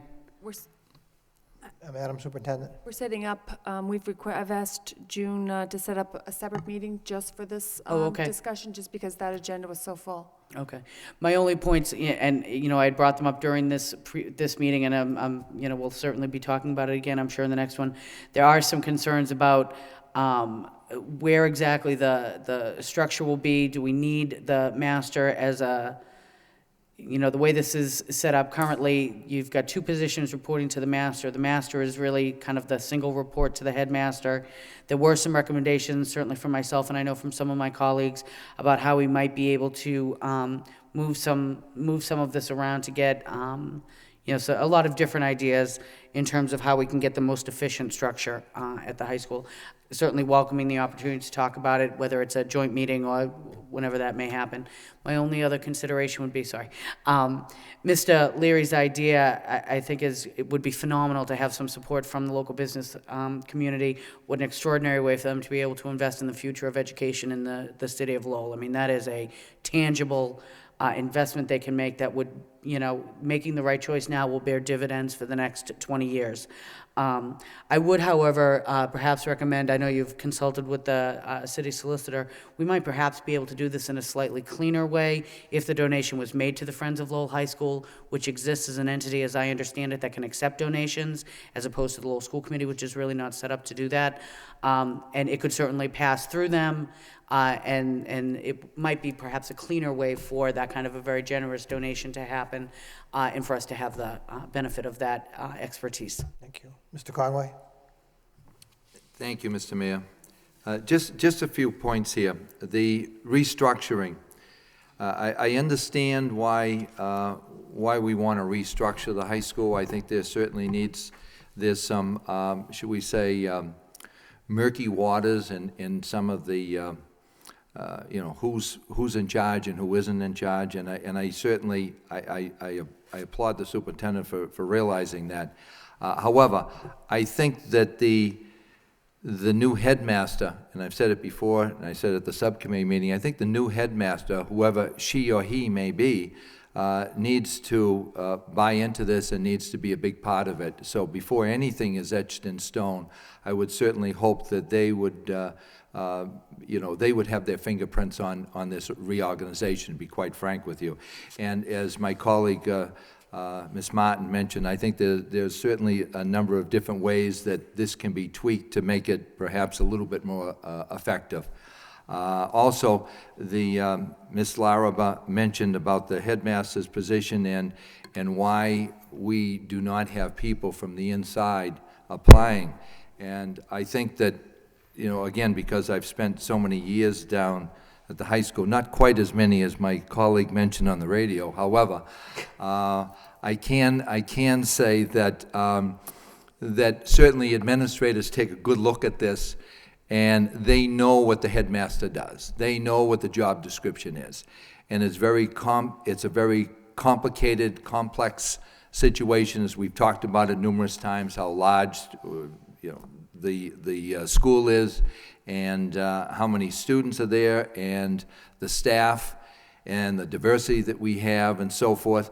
And I think the average person out there, I don't think the money necessarily is the issue, to be quite frank with you, because in conversation with individuals that have the, should we say, proper certification, that really doesn't come up in conversation. But what does come up, as the superintendent mentioned a few minutes ago, it's a 24/7. And I think a lot of people just look at it and say, hey, I have children, my children are now grown up and I don't want to spend that kind of time and effort and energy into starting over in a job that complex. So I think that's why it is a rare person that I think can do that job and do it well. And again, I applaud Mr. Leary in talking about the having some type of outside concern, a group come in and perhaps help us with this with this search. And as we talked about on the phone, it can go, there's extremes. It can go from $5,000 to, again, to $50,000 on these searches, depending on which way you want to go. But I applaud the business community. Once again, it's a great opportunity. They take a look at it. They know how important it is. Education, because without having a great education in the city, the city does not move forward. So I certainly applaud Attorney Gallagher, I believe, Attorney Gallagher and company for stepping forward and helping us out in this endeavor. Thank you, Mr. Mayor. Thank you. Ms. Larrabee, then Ms. Doherty. Thank you, Your Honor. I just wanted to touch on some of the comments that have been made about us looking at a restructuring before we have a headmaster in place.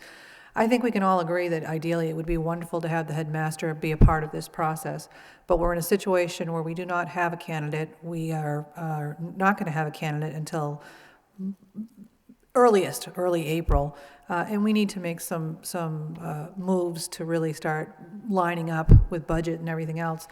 I think part of the conversation that the superintendent had is that hopefully in doing something like this and listening to the people in their conversations, that this might entice some of our in-house candidates to say, well, they are listening, this does look like a doable structure, and throw their hat in the ring. But I think we need to move forward with doing some kind of restructuring. And that's not to say that the future headmaster couldn't, in a year, after a year of working with this, come back and say, I have this kind of idea, or I have that kind of idea. The superintendent has struck me as somebody who's willing to have those kind of conversations. So while I agree that it'd be great to have that headmaster input from the beginning, the reality is we don't have that, and we need to be responsible about this and move forward. And I also want to echo my thanks to the business community for stepping up and being willing to be partners with us. And my hope is that it's the start of a partnership that'll go on. So, thank you. Thank you. Ms. Doherty. Thank you, Your Honor. Just a few comments about the restructuring. I agree with my colleague on the right that there's been some murky lines of authority in the current organization at the high school. I think that in the past, Mr. Leary tried to bring forward some reorganization plans that really didn't go anywhere. So I think we definitely need to move forward in looking at accountability and who's got authority for what areas of the high school. And I agree that the best situation is to have the new headmaster in place before we do some major work. On the other hand, I'm very concerned about adding in these new layers of administration when we do not have the money. We know we don't have the money. We're having difficulty getting headmasters, getting people to apply for this position. And frankly, I don't think some of the comments are that helpful. To say it's, it's a 24/7 job, it's a whole, I realize that it is a big job, but I think Madam Superintendent, by coming to Lowell, we are a very cool school district, and it's a big job that you took on, but it's very meaningful work, and I think we've got the best high school in the state at Lowell High. We have incredible diversity and talent of students and blah, blah, blah. It's a very cool place to work. Well, I don't want to go on with that. I made my point. I think it's a good job. It's a tough climate. It is. Economically, there's not a lot of money for schools. Accountability, we're in the state. We have the beacon of the best public schools in the country. And, everybody's looking at the MCAS scores and the growth model and all that. It's a challenging job. It's a meaningful job when you can get excited about getting up every day to face the kids and do your best work. That said, I think that when we meet again, and I know the date was thrown around, I don't know that if it's been confirmed that everybody can do it, of March 25th on this issue. I would like to have the current organizational structure in front of us so we could kind of look at what are we facing.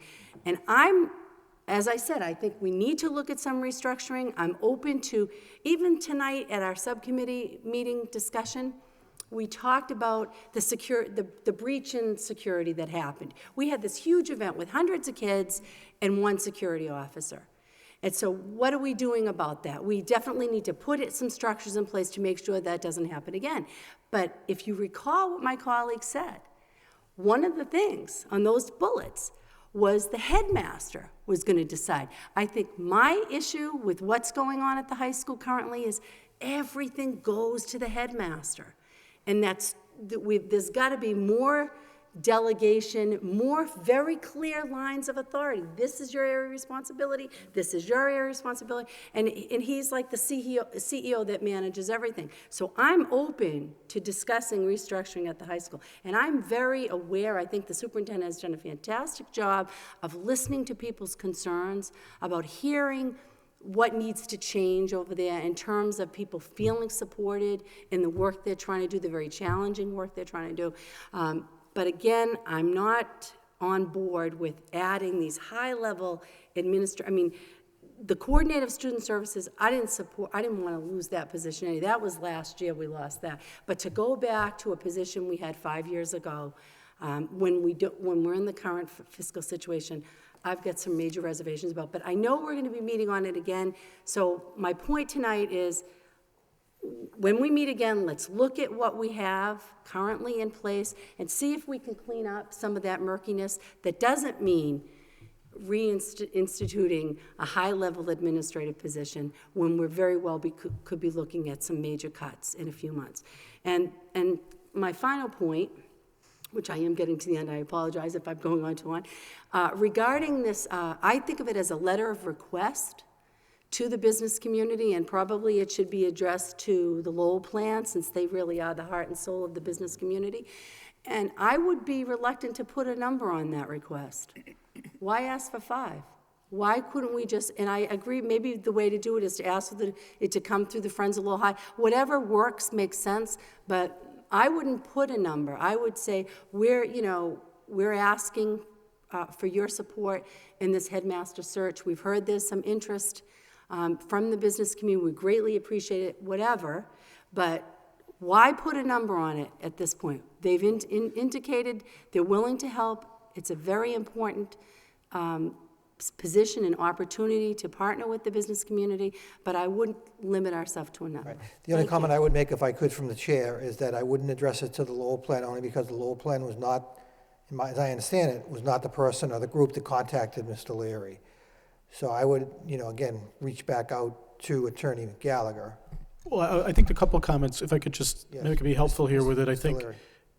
Ms. Martin made a good comment that, for instance, the Friends of Lowell High, which is a nonprofit essentially, is probably the most appropriate manner, and still at the direction of, after it comes out of there through the superintendent, and we can work with the city solicitor where is needed. As far as a limit, it's just, a business community individual said, I'm going to talk to some other colleagues and other law firms, other, banks. It wasn't the Lowell plan, and I'd like to help out donate. I'm not 100% sure what I can donate, what's the legal parameters. So essentially, and that's when I call the superintendent and the city solicitor to find what the legal parameters are. We can leave the amount ambiguous, it's just, and have whatever donations that we can get. I think that's cool. Go right through the Friends of Lowell High, which is a nonprofit, at the direction of the superintendent who's in charge of selecting the individual. I think that's the appropriate manner. Thank you. Thank you. Mr. Hardy?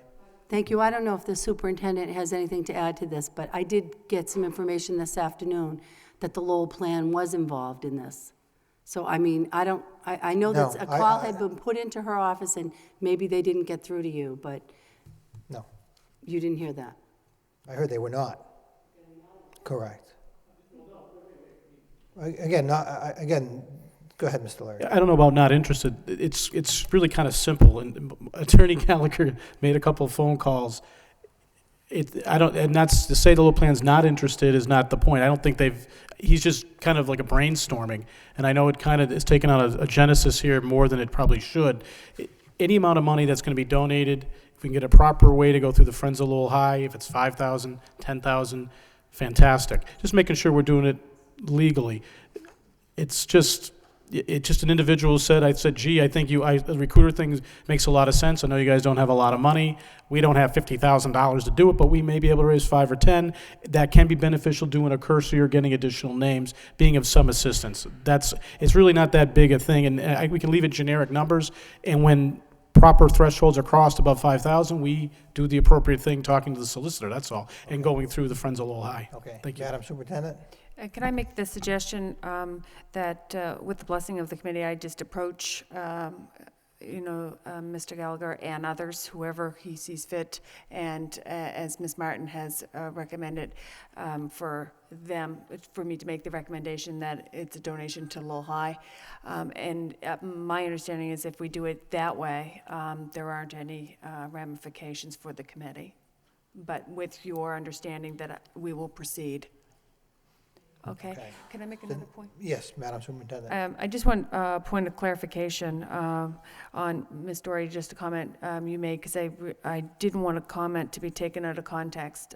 We agree that we have the best urban high school in the state, and my response that it was a 24/7 job was just in response to Ms. Laraba's request of what are staff saying, why they're not applying, so I was just giving an honest answer. Thank you. Mr. Leahy? Thank you. I just want to make a couple of comments. I think, whether or not we agree when or how or who looks at this reorganization plan, it definitely needs to happen. Over the years, the high school's taken a lot of big hits, and we've lost a lot of key positions that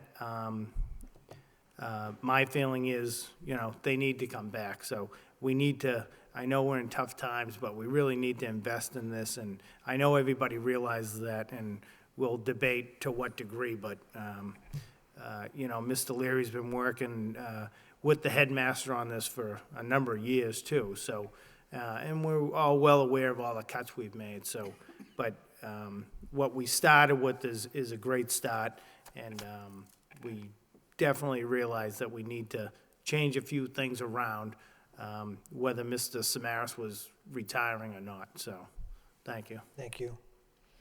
I would submit that as a report of progress. Okay, motion by, And try and wrap this bad boy up. motion by Ms. Martin, second by Mr. Conway to accept the joint personnel and Lowell High School Subcommittee meeting as a report of progress. All those in favor indicate by saying aye. Opposed, to vote. So the other issue we're going to table for now, and we'll just work through the superintendent. Ms. Doherty. Excuse me, do we need to suspend the rules to make a motion that we support the superintendent moving forward, or is that not necessary? We can certainly do that if you'd like to do that. Okay. Motion by, Well, you could, Mr. Leary started that. No, so it's we fine. first would motion suspend by the rules. Mr. Leary, seconded by Ms. Doherty to suspend the rules, to Bring in a up the recommendation to Madam Superintendent to work with the business community on the issue of accepting donations through the Friends of Lowell High School in order to support the headmaster recruitment process. Motion by Mr. Leary, second by Ms. Larraba. Roll call. Well, who made the motion? I'm sorry. Mr. Leary, second by Ms. Larraba. Mr. Leary, Yes. Ms. Martin, Yes. Mayor Milanazzo. Yes. Mr. Conway, Yes. Ms. Doherty, Yes. Ms. Larraba. Mr. Leahy. Yes. 7 yeas, approved. Thank you. The last subcommittee report of the evening, curriculum report and approval of the minutes of February 23rd, 2010. Connie Martin, chairperson. Thank you very much. This will be much quicker. We had 3 topics of discussion. The first one was a research study where we did not have any representation, so we did not discuss it. That is number 1, done. It's downhill from there, but at least we got a good, strong start. Our second topic was district initiatives, summary and progress. This is a regularly event within the Curriculum and Instruction Subcommittee that we do get updates at every meeting regarding many of our different district initiatives. We were discussing some of the particulars at some specific schools where students have actually been assessed in reading and placed in reading groups. The groups beginning March 15th. We also had some discussion regarding how this is being implemented and the positive response from teachers to some scheduling changes and things along those lines. It was fairly specific to one specific school that we were talking about, so that was just kind of some of the happenings in that one building. Our third topic was the establishment of professional learning communities and using them to drive school reform. This is kind of one of the overarching goals and efforts that's been going on. The idea that teachers being able to work together can really affect some meaningful change.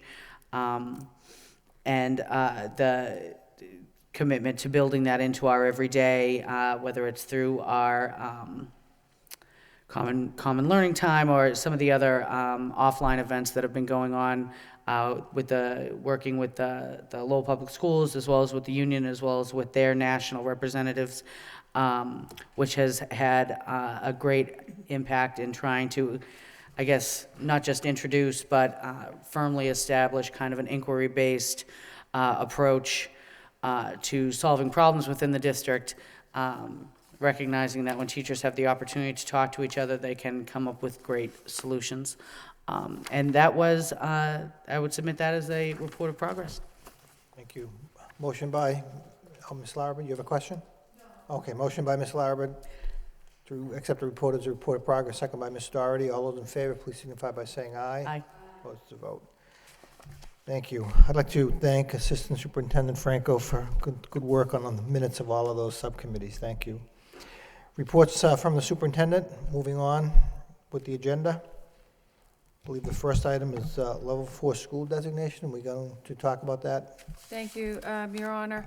I just want to touch on the level 4 school designation to give our school community the information that will be coming out tomorrow. Although the information with regards to the particular schools that will be designated level 4 has been embargoed till tomorrow at noon. And I think it's just important to take this opportunity to explain to our school community that throughout the state, 37 schools will be designated as a level 4 school. And the level 4 school are schools that the Department of Education has looked at their data and determined that they've been underperforming for a significant amount of time, and they will be targeted for assistance. The new bill that has recently been passed by our state with regards to school reform efforts was passed in part to align all of our requirements with regards to level 4, so it aligns with the federal government's race to the top criteria. The race to the top is a term we use both to describe the large pool of money that's sitting in Washington to support these turnaround efforts across the country, and as well as the turnaround school movement. And to be able to apply for these monies, there are certain laws that have to be in place in the state. That's why we have the now new Reform Act, as well as school districts had to sign on to the grant process for the Race to the Top money approximately 4 weeks ago. And we will be able to apply for those funds, not only for a level 4 school in your district, but for various school reform initiatives that are taking place at this time. I will give a full report to the Committee of Respect for the information being embargoed at this time at our next committee meeting, as it impacts Lowell Public Schools and the work that we've done on this particular issue. Any questions? Accept the report as a report of progress by Ms. Conway, second by Mr. Leahy. All those in favor signify by saying aye. Opposed to vote. Next item, expansion of the Teacher Academy Program. Madam Superintendent. Thank you, Your Honor.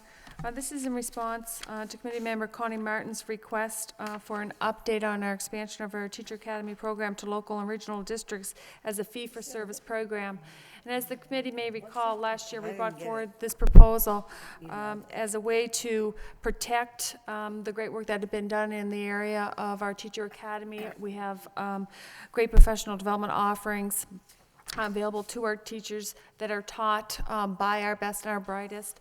And it has basically been extremely important work that has improved the quality of instruction throughout our system.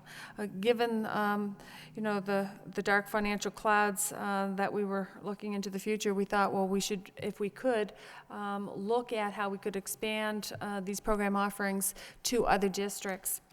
And this report outlines the various phases. Approximately 8 weeks ago, the committee voted the revolving account to accept these monies. So I'll give the update from 8 weeks ago to now and talk to particulars of the program as you wish. But I received a memo yesterday that all of the documentation has been run by the legal department so that we are able to now post, because as you can see, we are going to enter into contractual agreements with various people who wanting to buy services. And questions arose like, okay, well, what if a person only finishes half the program? How much are they refunded? What are the legal implications of that? So setting up a program like this, we just want to make sure that it met with all the legal requirements, and that the expectations around the courses, reimbursements, et cetera, would be clearly conveyed to the people who are interested. On the second last page, we recently marketed the various programs that we are offering at the Merrimack Valley Job Fair. And 21 individuals have signed up for a licensure program information session on March 15th. And our goal was really to have all the documentation through the legal department by that time so that we would be able to capitalize on that. Yielded 10 additional individuals interested in learning more about those initial licensure program who cannot attend that particular session, but we will be back in touch with them. And as you can see, it's a significant amount of dollars, but we, for example, the alternative licensure program of $5,000, which is extremely competitive in the market. Yielded a total of 31 individuals interested in an alternative licensure program, and yielded 15 individuals who expressed interest in learning more about taking graduate courses offered here in Lowell. And then I go over the next marketing steps that we're presently undertaking. I would like to thank both the personnel in the HR department who have taken this on. Joyce Haberman and Kathleen O'Connor, they've just worked extremely hard on this initiative, and we're very positive. Thank you. Chair recognizes Ms. Martin. Thank you very much, and thank you very much for the information. So as I'm looking at this, the package plan you're looking at for school districts, that on page 3, I guess. So this is really a per individual fee. For the licensure. Right. Right. Okay, I was thinking that this was, kind of a district would purchase that to take all their people through it, but if it's 5,000 per, I'm reading that correctly? Yes. Okay, perfect. And then the $855 per course for the graduate courses, is that, okay, so that's, is it Fitchburg that we're working with? Yes. Okay. Well, that's a very beneficial breakdown. I mean, that works out great. I think that to see this number of people already interested is a great sign. And I think that this really could be, if this does bear out and actually come to fruition, we could really see this as a way to offset our own professional development costs and keep our people going through this process in a very positive way. Are we going to be able to start making some predictions for next year? Because I'm assuming we've got this meeting on the 15th. I'm assuming the real programming would start September. Is that accurate? Someone who signed on the 15th, they really start their schooling when September comes? I'll take this under advisement, but I believe the licensure program doesn't have to go with the calendar year, but I would like a point of clarification on that. Do you know, Deputy Superintendent? No. But in conversation, I'm not sure that it does exactly, we're restricted totally to the calendar year on that. Okay, it'd be great just so we could start making, as an income stream, we should have a budget in place, we should have some projections, and it would be great to kind of line it up with actual start dates and all that. But it looks like there's been some significant groundwork laid, and it'll be really interesting to see how these 31 individuals pan out and what this could really become for us. Thank you. Thank you. Any other comments, questions? Hearing none, motion by Ms. Martin, seconded by Ms. Larrabee to accept the report as a report of progress. All those in favor indicate by saying aye. Aye. Opposed to vote. Next item is the FY 2010 unemployment expense report. Madam Superintendent. Thank you, Your Honor, and thanks to Assistant Superintendent Lang for authoring this particular report. And this is in response to, if you recall, during the many, many layoffs that we had and the unemployment costs associated with that, a report was requested.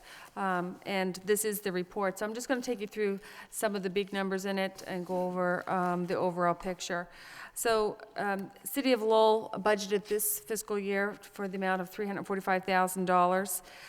We knew, given the number of employees that we were going to lay off, the $345,000 was historically what the city put aside for layoffs, but because we had to lay off so many individuals, we set aside in our budget at the end of FY10 $782,129.17. And this was all encumbered to the total amount of just over $1 million. And to date, we have spent a total of $858,945.76. The unemployment expenses and balance in that particular line item at present time is $268,183. We do have contractual obligations right now, as we discussed at numerous meetings, with regards to laying off our employees and giving them notice.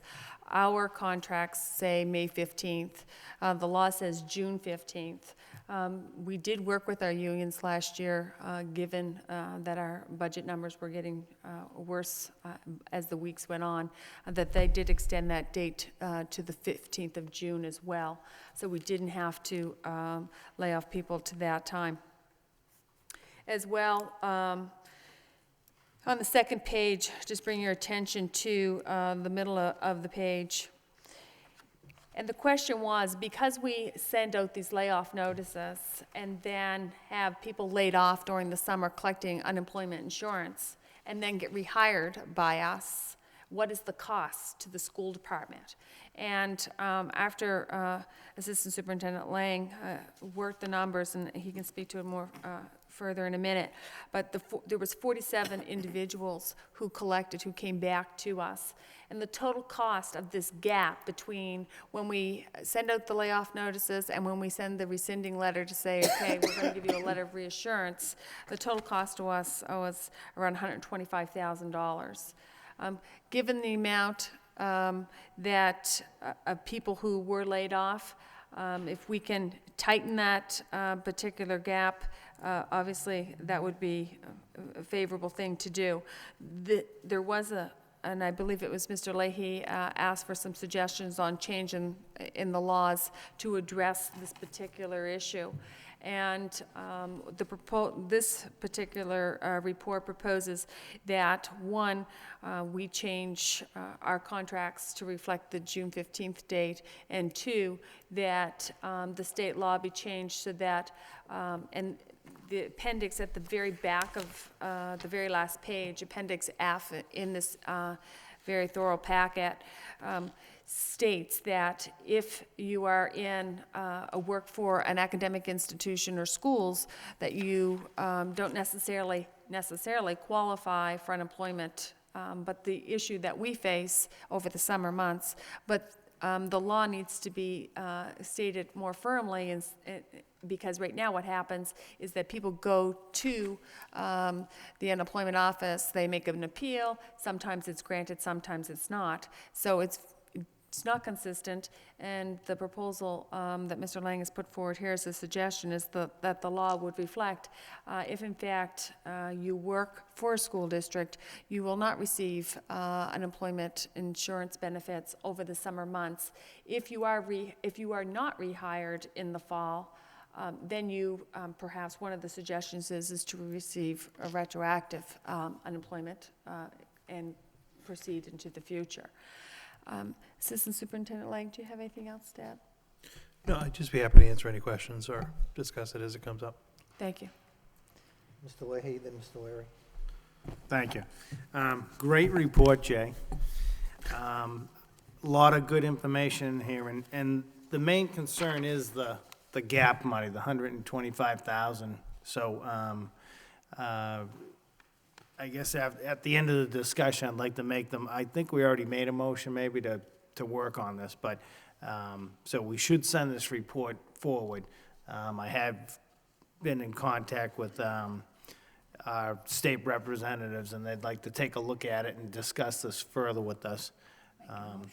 But it does show us a lot of valuable information, and I did have one question, I'm not sure if I did ask you, but what's I saw the day-to-day subs in there. Is there I mean, obviously, you would just think by looking at it, if you work day-to-day, you wouldn't be eligible for unemployment, but is there a certain amount of days that if they work consecutive, how do they fall into collecting?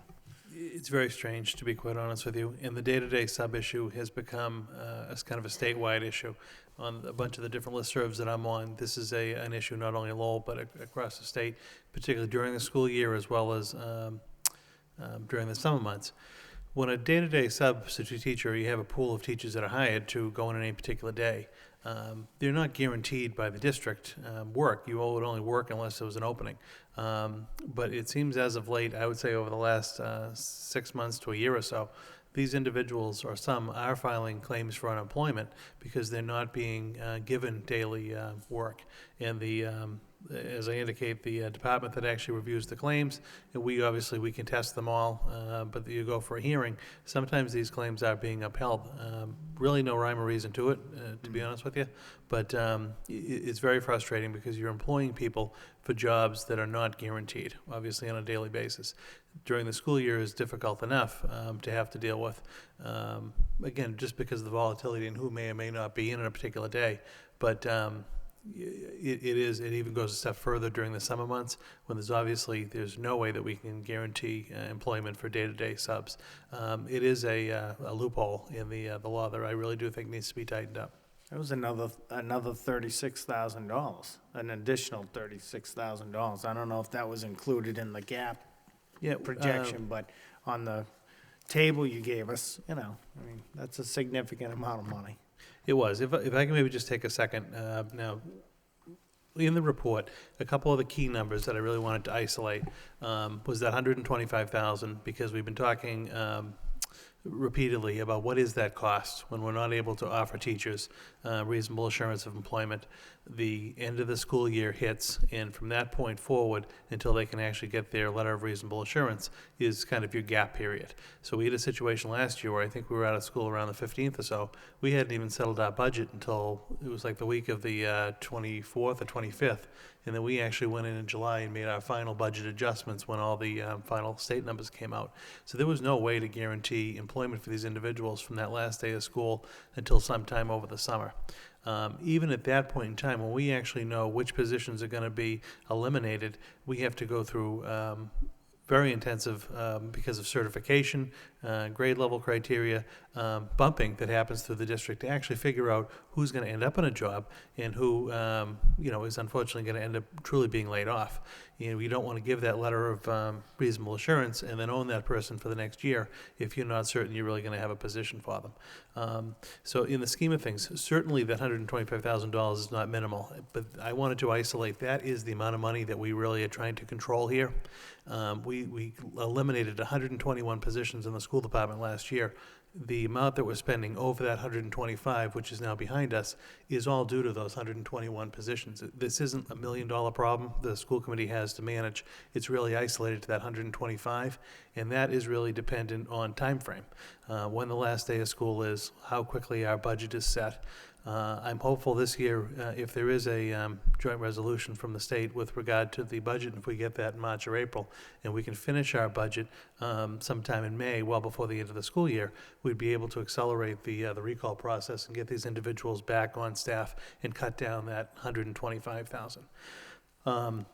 What I did on chart, the first chart that I supplied was just when I actually started in 2003, I've been tracking this. So I just gave you the monthly tallies just to give you some historical perspective on the amounts of money we've been spending for unemployment. On the second sheet, I wanted to really isolate out by the different employee groups what we were paying for this particular year.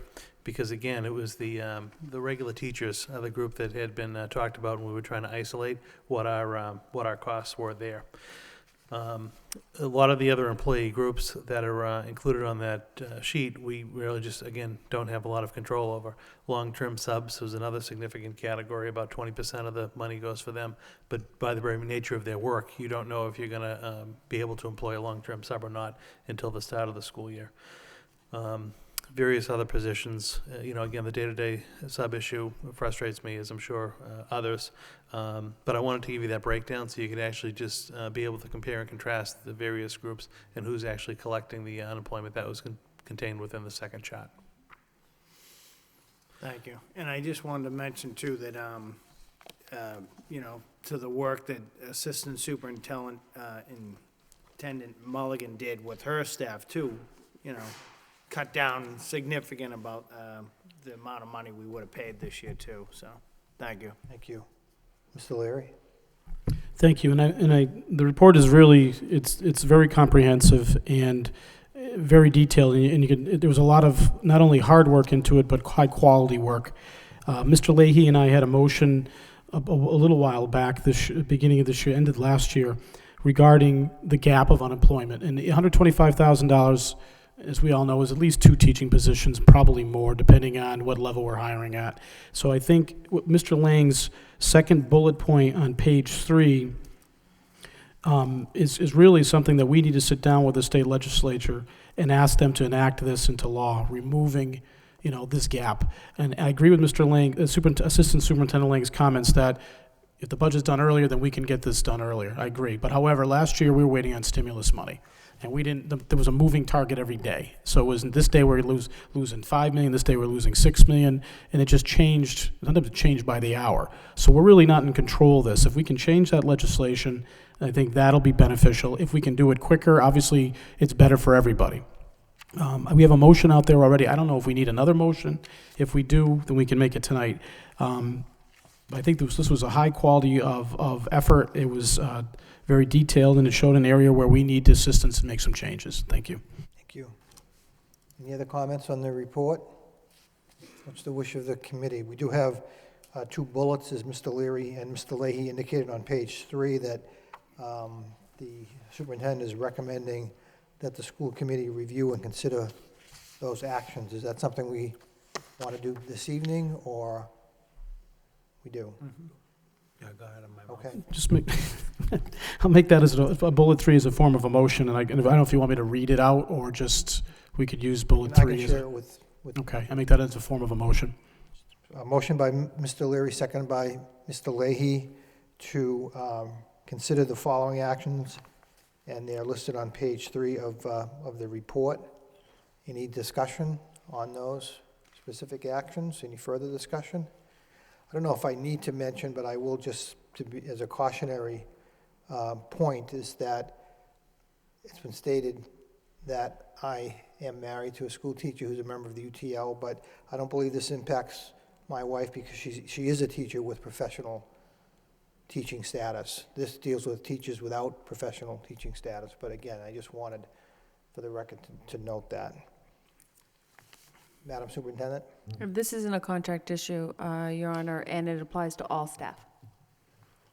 Oh, you wouldn't worry. I'm sorry? It's not a contract issue? Not, okay, No. okay. I just saw UTL there. Okay, Right. fine. Thank you for the point of clarification. Any further discussion? Roll call on the motion? Mr. Leary, Yes. Miss Martin, Yes. Mayor Milanazzo, Yes. Mr. Conway, Yes. Miss Doherty, Yes. Miss Larrabee, Yes. Mr. Leahy, Yes. 7 yeas, approved. Thank you. Motion to accept the FY 2010 unemployment expense report as a report of progress by Mr. Leary, seconded by Ms. Larrabee. All those in favor indicate by saying aye. Vote. Thank you. Is there any new business to come before the committee this evening? Ms. Martin? If I could, I just had one quick question regarding one of the communications that was forwarded to us from the superintendent, from Commissioner Chester, regarding their vote on the charter school. It's a very small point, but I just want to clarify. As I was looking at it, handwritten in that was the kind of gradations of reduction. Am I reading that correctly, that they were charged with, I just scribbled it down here, over the next 4 years to reduce their student population by 15%, 20%, 25, 30? Is that correct? Madam Superintendent? Thanks for the question, Ms. Martin. I'm going to clarify that tomorrow. Okay. And it had scribbles on it because I was never given that. I got that from the charter school, actually, because we were trying to get information on what was discussed and Yep. what was the motion. So that meeting is tomorrow, so I'll be able to follow up at the next Perfect. meeting. Thank you. Thank you. Thank you. Any other new business? Hearing none, moving on to convention and conference requests. We have 6 convention and conference requests. Ms. Larrabee? I have a question about these requests, and I'm not sure if this is something that needs to go to a specific committee, but as I'm looking over these requests, I'm just kind of wondering, to be frank with you, why we have some of them before the school committee. In particular, number 1, 4, and 5. Number 1, there's no cost to school budget or a substitute teacher needed. Number 4, this is a field trip, overnight field trip that's done after school hours through the weekend. Doesn't affect school time, and the field trip request for June. I guess what I'm trying to ask is there a way that we can look at how we're structuring notification for these field trips? Because I think we've made some extra work here, and I don't think some of these rise to the level of a school committee having to approve it. In my mind, if it goes to the superintendent and she approves it or the principal approves it, I just think this is a little bit of micromanagement. Ms. Martin? With all due deference to our colleague, in terms of micromanagement, I don't think this rises to that level. We've been mandated legally that we need to do this in order for the auspices of our insurance to cover people when they're traveling. So it's an insurance requirement that has been placed on us as a governmental body, that we need to approve these. If we didn't, people traveling would not have access to the kind of indemnity insurance that's provided as a staff person or even as a student. So the insurance policies that we carry wouldn't extend to them because they weren't there in their official capacity as a teacher or because of their relationship with the school department. So does that need to be approved by us, or is that something that the superintendent as our representative could approve? No? I believe it needs to be approved by the school committee because it is the school committee that basically holds the responsibility for the insurance. I'd welcome if you'd like to investigate. I think that's, Madam that's your Superintendent? purview. As per your policy as well, that the school committee has in place, and as Ms. Martin said, that is my understanding as well. It's for legal reasons, and people who go on trips want to go with the vote because if things happen, the Lowell School Department is liable, and if they don't have, that's my understanding, if they don't have the endorsement of the committee, then it's more difficult for them to come back. Thank you. Ms. Larrabee? Thank you for the clarification. Thank you.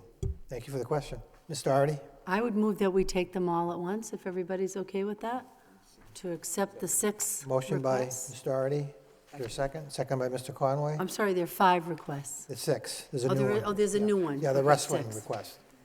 Mr. Leahy, you had your hand up? I just had a quick clarification on number 4, through you to Assistant Superintendent Lang. Just the bus money, I was just wondering, they says the cost between $700 and $800 for the field trip. Is that probably because 2 buses Friday and 2 buses Saturday that pick them up, or did we get a break on that where they just drive? I mean, it seems like a lot of money for a field trip, so I didn't know.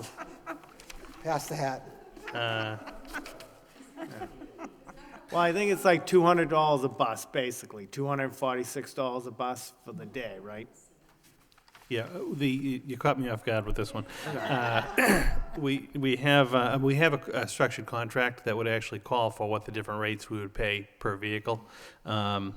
It is a two-day trip. The buses are not going to stay overnight, so you're paying You get hit the for fee the- from Lowell to Boston on a Friday, I think it is. Yeah. And that you have the mileage going out of city, and then you're paying for the bus to go to Boston on Saturday and pick them back up. And you probably are looking at least 2 buses, if Yeah. not 3, yeah. because it's the whole 4th grade. Yes, yes, and I'm going to approve one. $700-800 would be reasonable, according to our contract. Okay. It just, I mean, if, obviously, if it were a one-day trip, it's the same drop-off and pickup, but it's over 2 days, so we get charged for 2 days versus, You're paying the round trip twice. okay, thank you. Okay. Any other questions?